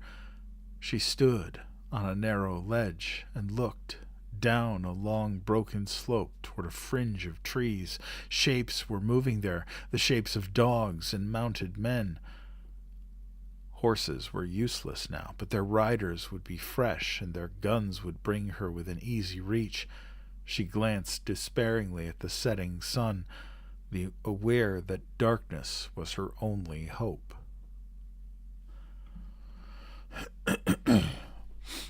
A strength and endurance beyond the ordinarily human had brought her this far. A power she had never known lay in her slender limbs. Time and again it had seemed impossible that she could continue further, but always she had drawn upon some new fount of energy. But even that, she realized, had its limit. A faint shout mounted to her on the breeze. One of the men was gesturing upward, and she knew she had been seen. In another instant, a gun sent crashing echoes through the stillness. Muzzles of other weapons were raising toward her as she slid around a shoulder of rock and lost herself from view. She resumed her climb upward, a slender, nymph-like figure. Her gold-glinting hair tumbled about her small, pale face, her dress little more than a handful of tatters. The baying of dogs and the shouts of men followed her. She wound her way up rocky terraces and across stretches of gravelly soil. She worked around huge masses of rock and through narrow V-shaped clefts. Once she was able to tumble a precariously balanced boulder into a passage behind her to win a slight gain of time. But the sounds of pursuit seemed always closer. Shadows were spreading and deepening over the hills as she reached the narrow, rushing stream among the rocks.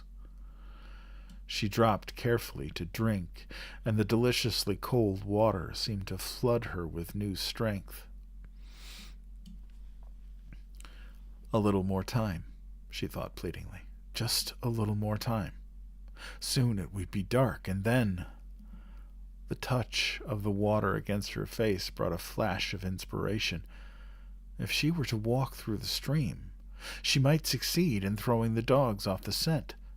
She could hear them not far off, no longer so eager or so loudly vocal, but still determined. The water was numbingly cold against her legs and stung where sharp rocks had cut the flesh. Her path lay upward, and her progress was made slow and difficult by the tumbling rock surface over which the stream flowed.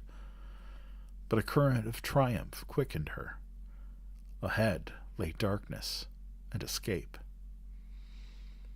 The rocks under her feet were smooth and slippery from the constant rush of water. She was thinking how easy it would be to fall when one foot slid from a glass-like stone. Her ankle twisted with a tearing sensation and a burst of pain, and outlines tilted crazily as she plunged sideways into the stream. For a moment she lay utterly still, paralyzed with pain and horror. It couldn't have happened, she told herself frantically. Not now, of all times, but when she finally rose and tried to walk, it was to find that the ankle would not support her weight. Sick with agony from her experiment, she dragged herself to the edge of the stream and lay with her face in her arms. It was all over, she knew. There would be no escape after all. Tom, she thought then. Tom, I need you. Tom, why don't you answer? Silence, and the baying of dogs. Close now, so horribly close. Fran! Her heart leapt incredulously. That familiar presence rushing nearer across some awful gulf. Fran, where are you? I know what has happened, but I couldn't reach you before this. Your being discovered so suddenly forced me to complete certain preparations ahead of schedule. But now, Fran, think carefully. Picture the spot where you're at, the route you took reaching it. Picture it, Fran. She squeezed her eyes shut, concentrating, thinking over in split seconds what had taken so many hours of toil and effort and suffering and fear. Yet even as she thought, doubt and hopelessness waited her. How could Tom possibly reach her in time? It can be done, Fran. Our abilities include the power to send ourselves instantaneously through space, teleportation. But an objective must be clearly visualized or supplied by the mind of another. Your thoughts made a path for me. A voice. Not a silent mental voice, but an audible voice that ended in a soft chuckle. Unbelieving, she looked up. She saw a figure standing beside her and knew instinctively that it was Tom, but it wasn't Tom. Tom was an identity, a label for someone she had never seen. This was Davy. Davy! The realization exploded in her, sent alternate waves of fire and ice crashing against the walls of reason. Davy! But a changed Davy, taller, straighter, with a firmness in his face and a brightness in his eyes that had never been present before. He was somehow majestic, godlike. Dazedly, she realized that Davy was different, just as she was different. Behind the outward dullness of Davy, so carefully hidden that she had not suspected it, had been the flashing intelligence she had known as Tom. He smiled again. Yes, Fran, I'm a little surprised that you didn't connect Tom with Davy before this. You should have remembered that Davy was 2 years younger than Sammy and around the same age as yourself, which meant Davy had been born after the atom raids, just as you were, and was just as likely to have been changed. Maybe Davy seemed a bit too empty, and he was, in more ways than me. He was never all there mentally until now. You see, Fran, an important part of Davy's mind was away most of the time. He was in contact with other children, changed children, gathering information, making plans for the future, developing his own abilities. And he had to be careful not to let Sammy or Big Luke discover his true nature. The difference between Davy and themselves was so great that even family ties would have meant nothing. For that reason, Davy pretended to be a simple-minded who helped Sammy in teasing you. But he wouldn't have done anything that meant actual harm. "But why did you call yourself Tom?" Fran asked. "Why didn't you tell me you were different too? We could have gone away, out of danger." Davy shook his head. "You needed time to develop your full abilities, Fran. And that's done most quickly under pressure. If you knew Davy was like yourself, that pressure would have gone. There was also the chance that we might give each other away. And as for leaving, Fran, for a long time there seemed no place at all we could go where men would not find us eventually. I and the others had to find an answer." He hesitated, his gaze suddenly anxious. "It was really necessary for you to think of me as Tom, Fran. I'm sorry I had to hurt you by being secretive and on guard against you. And, well, I hope you're not disappointed that I turned out to be Davy." "No," she said quickly, smiling, for whether Tom or Davy, the kindness and quiet strength, the comfort and peace she drew from him was the same. The clamor of the pursuing dogs had drawn close.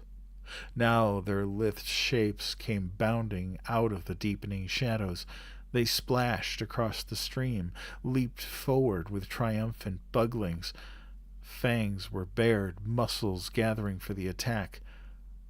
A soft, pale light glowed from Davy. It touched the dogs, and they plunged to a stop, frozen.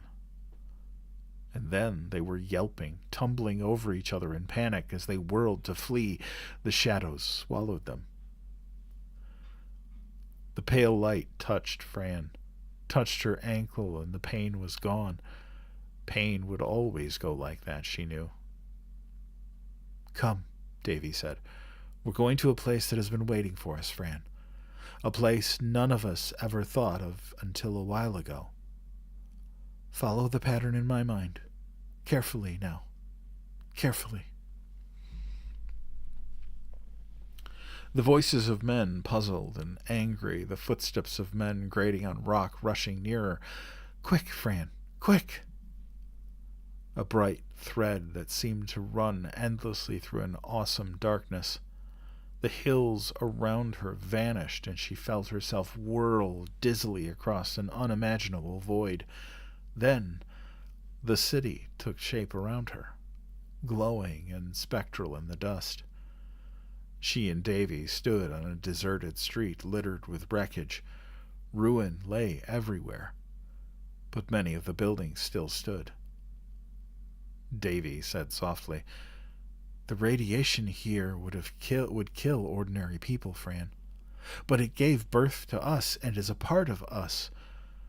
We of the new race draw life, not death, from it. The cities are home to us, for only we can live in them, and we will live in peace, safely, and without being disturbed. In the cities we will build again, more wisely and strongly than those before us." A group of figures appeared up the street. Tall boys and slender girls, they hurried forward, laughing and dancing, and their friendly, welcoming thoughts reached out.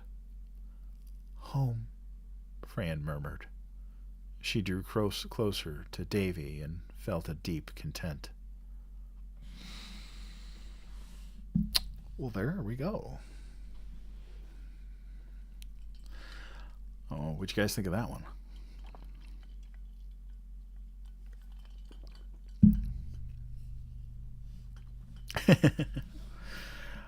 It is really cool how a lot of the science fiction authors from the 50s and 60s sort of took that Cold War nuclear Holocaust fear and turned into these really wild stories. Um, there was another one that I was going to read that is by the same author that we read a couple weeks ago. We did called um, "It's a Good Life" by Jerome Bixby. He also wrote one called "Our Town," which is a uh, story about a small rural town that was cut off from the rest of the world, and by war, and they did everything they could to make sure that their town was that looked destroyed. So because occasionally these planes would fly over and look at the town and see if it was still alive, and they would end up shooting down these planes. And the ending of it is pretty wild. It's an interesting social commentary, and so many of these stories were very much social commentary. So that's one that's going to be on the docket. But I liked these two much better. I wasn't sure if this was going to take up the whole time or not, but yeah. So there we go. Well, I'm certainly not. No, definitely not the Broadway play, though I have seen it. The Broadway play is actually pretty good. But yes, I am a cultured individual. I have seen many a play. Um,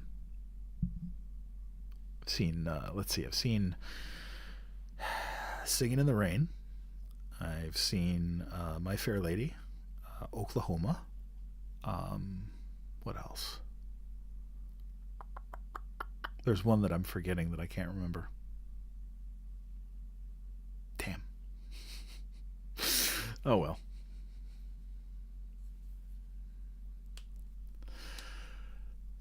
Yeah. Renaissance man. Yes, no, I I just if it's good, if it's a good story, I like it. Now, I will say Oklahoma. Oh, I saw Joseph and the Amazing Technicolor Dreamcoat. That was the other one that I saw. Um, that one was good. That was good too. But yes, I am a man that likes musicals. Some musicals, not all of them.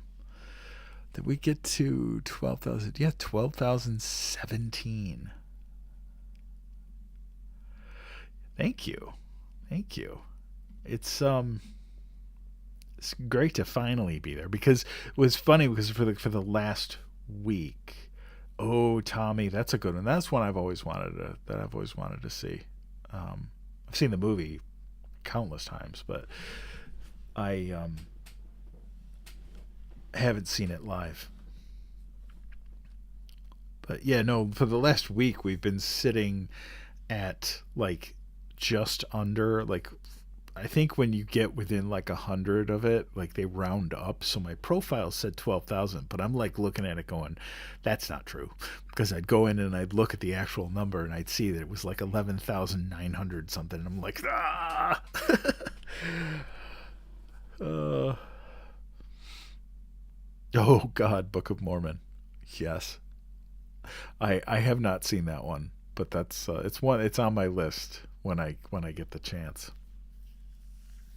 I have a lot of friends that are in theater, or into theater, I should say, and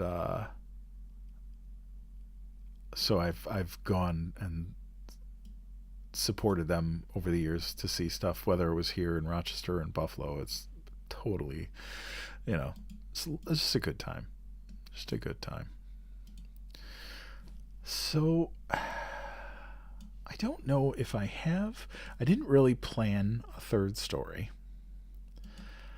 But let me see if you guys are interested. Let me see if there is something in the catalog. Yes. What's going on in here? Yes, I'm in Rochester, New York. Lived here since I was 5. Oh, cool. What part of Rochester are you in? I'm in Greece.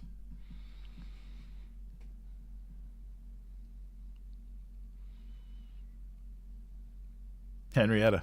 Cool.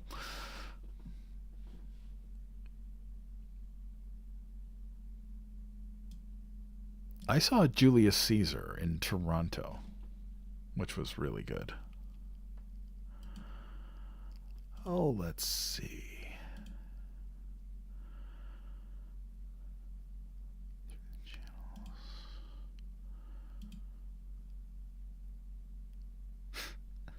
No, we're not reading the not reading oh,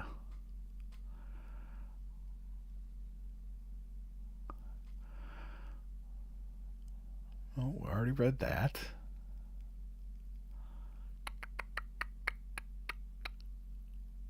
The Cats of Ulthar.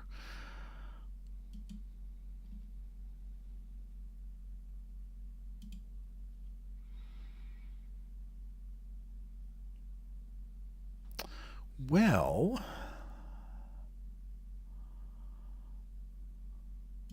let me see here. Let me just look something up real quick, because I think I may have found one. Doesn't quite go along with our theme.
Well,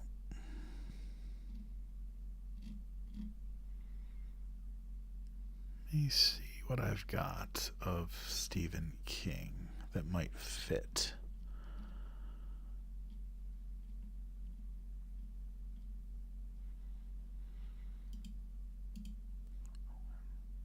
No.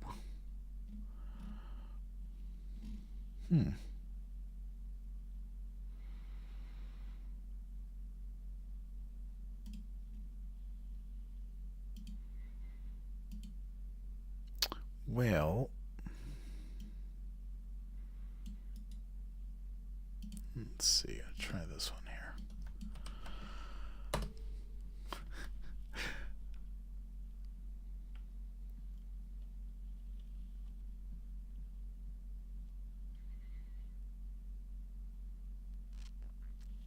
Okay. So, alas, I don't have anything Stephen King that'll fit into the time we have left, but I do have what sounds like an interesting Arthur C. Clarke story. I do love some Arthur C. Clarke.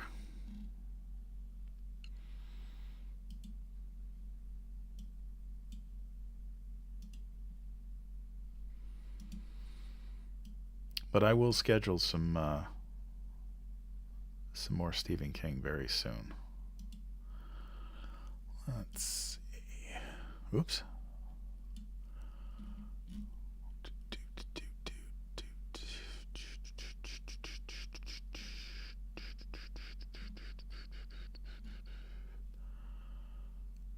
Where is it? There it is.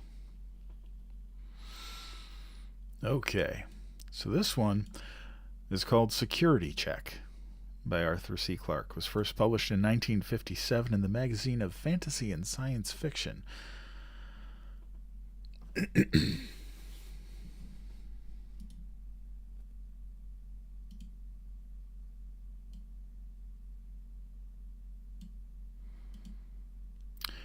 It is often said that in our age of assembly lines and mass production, there is no room for the individual craftsman, the artist in wood or metal who made so many of the treasures of the past. Like most generalizations, this simply isn't true. He's rarer now, of course, but he's certainly not extinct. He has often had to change his vocation, but in his modest way, he still flourishes. Even on the island of Manhattan he may be found, if you know where to look for him. For his rents are low and fire regulations unheard of, his minute, cluttered workshops may be discovered in the basements of apartment houses or in the upper stories of derelict shops. He may no longer make violins or cuckoo clocks or music boxes, but the skills he uses are the same as they always were. No two objects he creates are ever identical. He's not contemptuous of mechanization. He will find several electric hand tools under the debris on his bench. He is always moved with the times. He will always be around, the universal odd job man who is never aware of it when he makes an immortal work of art. Hans Mueller's workshop consisted of a large room at the back of a deserted warehouse, no more than a vigorous stone's throw from the Queensboro Bridge. Most of the building had been boarded up awaiting demolition, and sooner or later Hans would have to move. The only entrance was across a weed-covered yard used as a parking place during the day, and much frequented by the local juvenile delinquents at night. They had never given Hans any trouble, for he knew better than to cooperate with the police when they made their periodic inquiries. The police fully appreciated his delicate position and did not press matters, so Hans was on good terms with everybody. Being a peaceable citizen, they suited him very well. The work on which Hans was now engaged would have deeply puzzled his Bavarian ancestors. Indeed, 10 years ago it would have puzzled Hans himself, and it had all started because a bankrupt client had given him a TV set in payment for services rendered. Hans had accepted the offer reluctantly, not because he was old-fashioned and disapproved of TV, but because he couldn't imagine where he would find time to look at the darned thing. Still, he thought, at least I can always sell it for $50. But before I do that, let's see what the programs are like. His hand had gone out to the switch. The screen had filled with moving shapes, and like millions of men before him, Hans was lost. He entered a world he had not known existed, a world of battling spaceships, of exotic planets and strange races, the world, in fact, of Captain Zip, commander of the Space Legion. Only when the tedious recital of the virtues of Crunch, the World Wonder cereal, had given way to an almost equally tedious boxing match between the two muscle-bound characters who seemed to have signed a non-aggression pact, did the magic fade. Hans was a simple man. He had always been fond of fairy tales, and this was the modern fairy tale, with the trimmings of which the Grimm brothers had never dreamed. So Hans did not sell his TV set. It was some weeks before the initial naive, uncritical enjoyment wore off.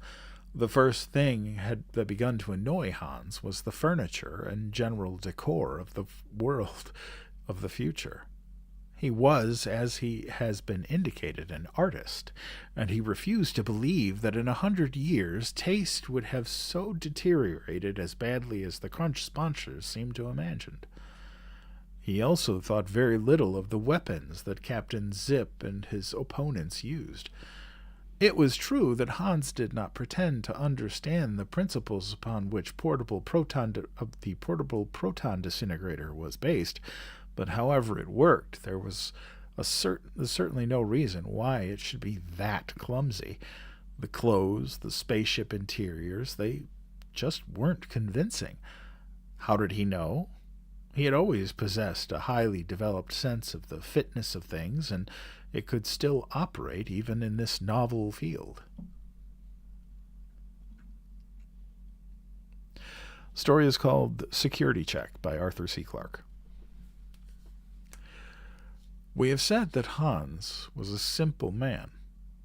He was also a shrewd one, and he had heard that there was money in TV, so he sat down and began to draw.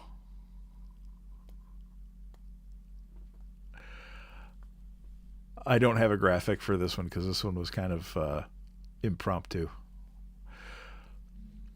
Even if the producer of Captain Zip had not lost patience with his set designer, Hans Mueller's idea would certainly have made him sit up and take notice. There was an authenticity and realism about them that made them quite outstanding. They were completely free from the element of phoniness that had begun to upset even Captain Zip's most juvenile followers. Hans was hired on the spot. He made his own conditions, however. What he was doing, he did largely for love, notwithstanding the fact that it was earning him more money than anything he had ever done before in his life. He would take no assistance, and would remain in his little workshop. All that he wanted to do was to produce the prototypes, the basic designs. The mass production could be done elsewhere. He was a craftsman, not a factory.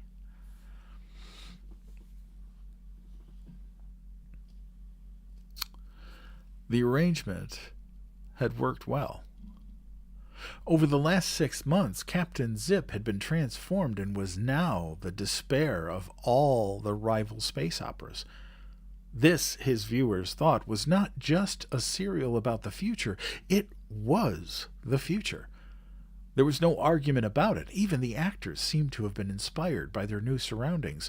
Off the set, they sometimes behaved like 20th century time travelers stranded in the Victorian age, indignant because they no longer had access to the gadgets that had always been part of their lives. But Hans knew nothing about this. He toiled happily away, refusing to see anyone except the producer, doing all his business over the telephone and watching the final result to ensure that his ideas had not been mutilated. The only sign of his connection with the slight fantastic world of commercial TV was a crate of Crunch in one corner of the workshop. He had sampled one mouthful of this present from the grateful sponsor, and then had remembered, thankfully, after all, he was not paid to eat the stuff. He was working late one Sunday evening, putting the final touches to a new design for a space helmet, when he suddenly realized that he was no longer alone. Slowly, he turned from the workbench and faced the door. It had been locked. How could it have been opened so silently? There were 2 men standing beside it, motionless, watching him. Hans felt his heart trying to climb into his gullet, and summoned up what courage he could challenge them. At least he felt, thankfully, he had little money here. Then he wondered if, after all, this was a good thing. They might be annoyed. "Who are you?" he asked. "What are you doing here?" One of the men moved toward him, while the other remained watching alertly from the door. They were both wearing very new overcoats with hats low down on their heads so that Hans could not see their faces. They were too well dressed, he decided, to be ordinary hold-up men. "There's no need to be alarmed, Mr. Mueller," replied the nearer man, reading his thoughts without difficulty. "This isn't a hold-up. It's official. We're from security." "I don't understand." The other reached into a portfolio he had been carrying beneath his coat and pulled out a sheaf of photographs. He rifled through them until he had found the one he wanted. "You've given us quite a headache, Mr. Mueller.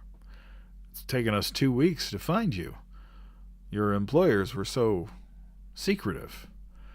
No doubt they were anxious to hide you from their rivals. However, here we are, and I'd like you to answer some questions." "I am not a spy," answered Hans indignantly as the meaning of these words penetrated. "You can't do this. I'm a loyal American citizen." The other ignored the outburst. He handed over the photograph. "Do you recognize this?" he said. "Yes, it's the inside of Captain Zip's spaceship." "And you designed it?" "Yes." Another photograph came out of the file. "And what about this?" "Well, that's the Martian city of Paldar as seen from the air." "Your own idea?" "Certainly," Hans replied, now too indignant to be cautious. "And this?" "Oh, the proton gun. I was quite proud of that." "Tell me, Mr. Muller, are these all your own ideas?" "Yes. I don't steal from other people."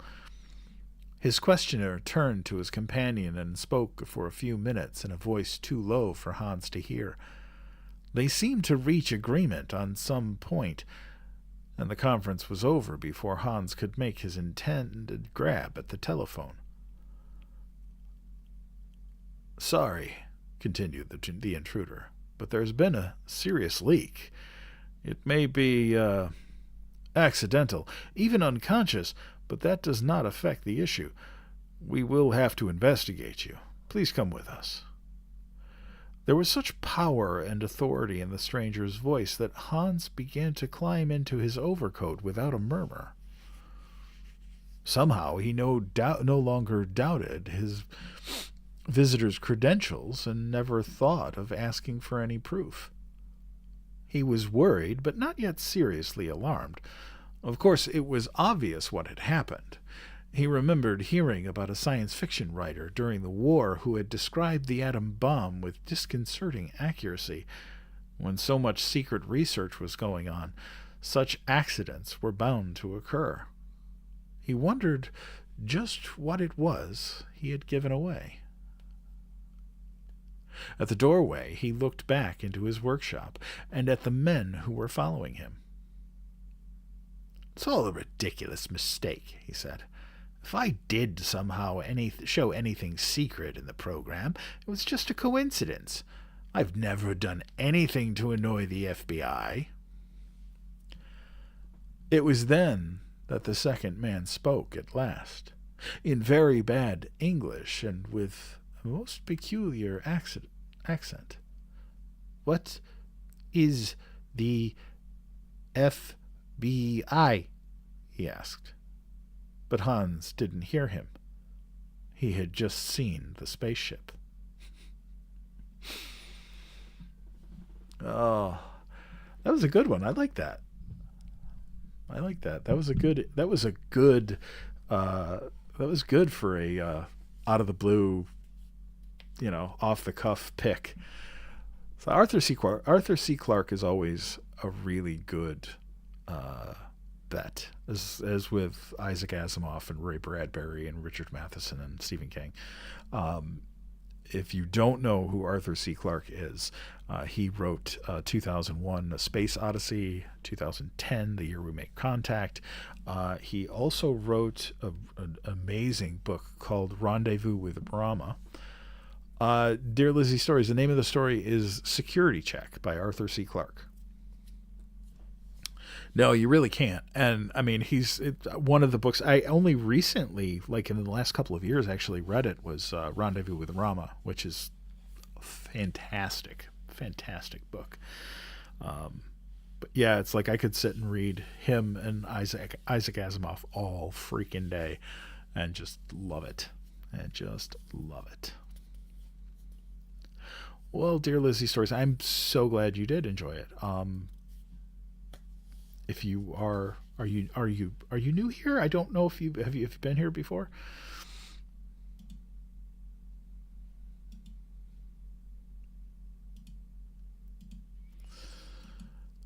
All right.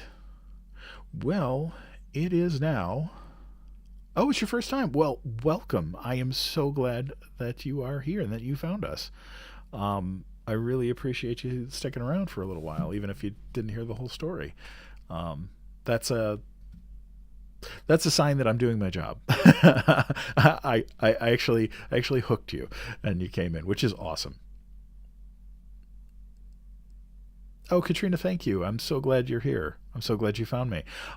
So For those of you that are just here for your first time, my name is UndeadPapa. I am a professional voice actor and audiobook narrator. I do this 3 times a week.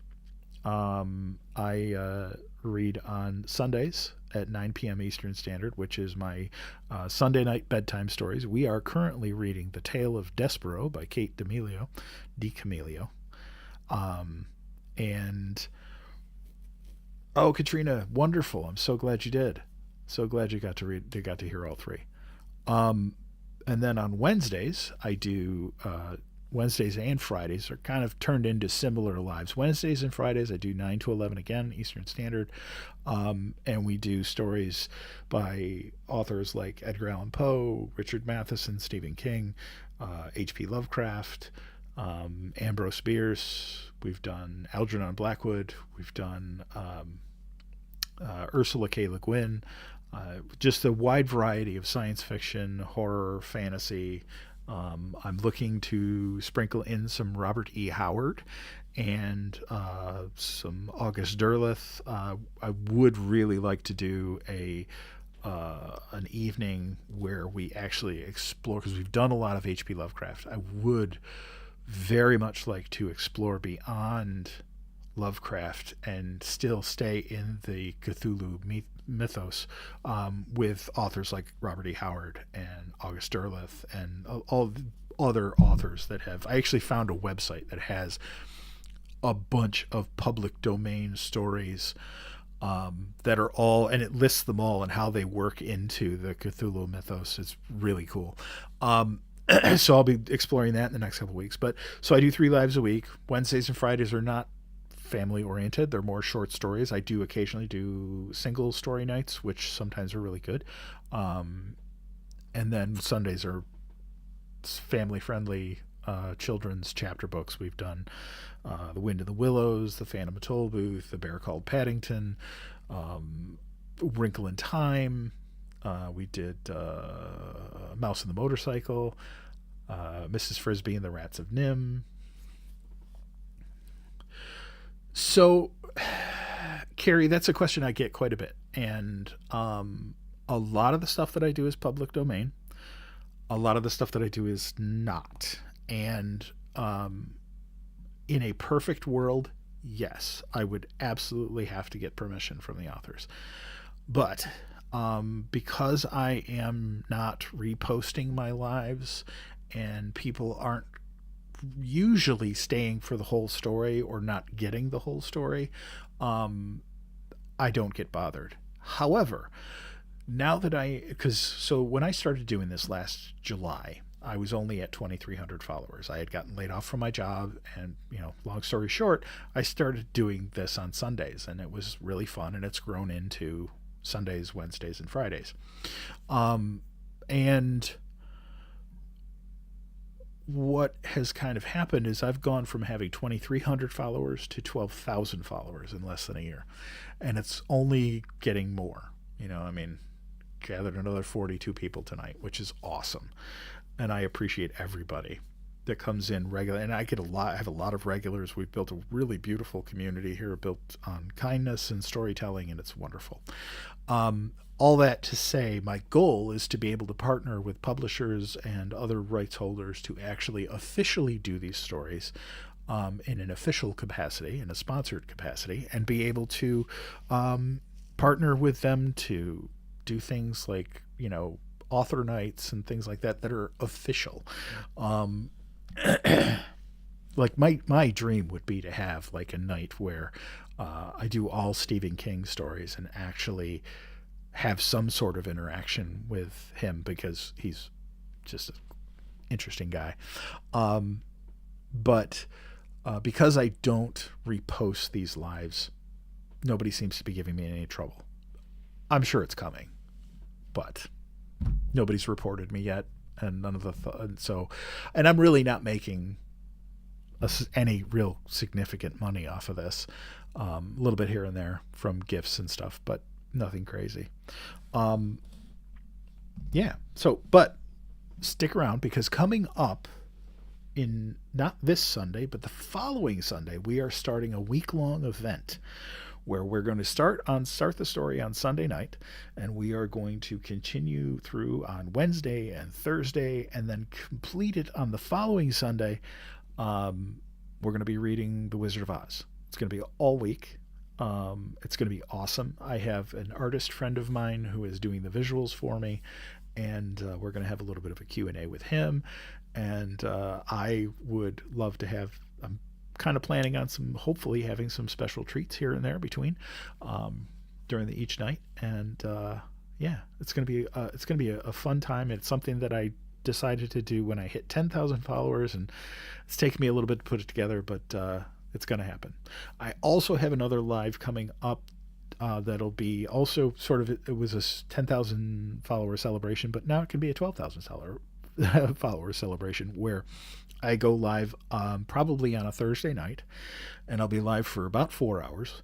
And it won't be me doing all the talking. I have a lot of voice actor friends who I've met on this app, and I will be having many of them on to read poetry and short stories. And I really just want to introduce you to my amazingly talented voice actor friends. I'm a firm believer in the idea that a rising tide lifts all boats. And if I can help them get more exposure on this app, I will absolutely do that, because a lot of them they don't have the follower count that I do. So I would like to share that with them. I want to share you guys. I want to share my audience with these people because they deserve it. Yeah. So come back on Sunday night for the conclusion of The Tale of Despero by Kate DiCamillo. And then back on Wednesday for more dark and mysterious and fantastic stories. If you enjoy what I do here and enjoy the stories, there are 2 different ways that you can support the lives. One is through a subscription, which is on my there's 2 types of subscriptions, actually. There's one that's on my regular channel. It's $2.99 a month. And Wings, we're not talking about that right now. We don't want to scare anybody away. It's the regular subscription is $2.99 a month, and it really helps quite a bit. And then the other subscription, which I wasn't even aware was a thing until like last week, and apparently I have 4 people that are subscribed, which is freaking awesome, is the Superfan subscription, which is, I guess, $9.99 a month. And there's if I get enough people doing that, I can do like Superfan only lives but here's the catch. Those will be pre-story lives, where sort of behind the scenes setup and chat and stuff like that. The story lives will never be behind a paywall of any kind, because I believe these stories belong to all of us. And I never want to take that away, because this isn't, this is something I love doing, and I want to do it to as many people as I can. So, but that is where we are going to leave tonight. You can tell I didn't have a script. Yeah, so thank you for everybody that hung out, and welcome to all of the new followers and new viewers. I really appreciate you guys, every single one of you, whether you subscribe or not. You are very much appreciated and welcome here every time I go live. Until we meet again, please be kind to each other and be kind to yourself, because kindness matters. And so do you. Good night, everybody.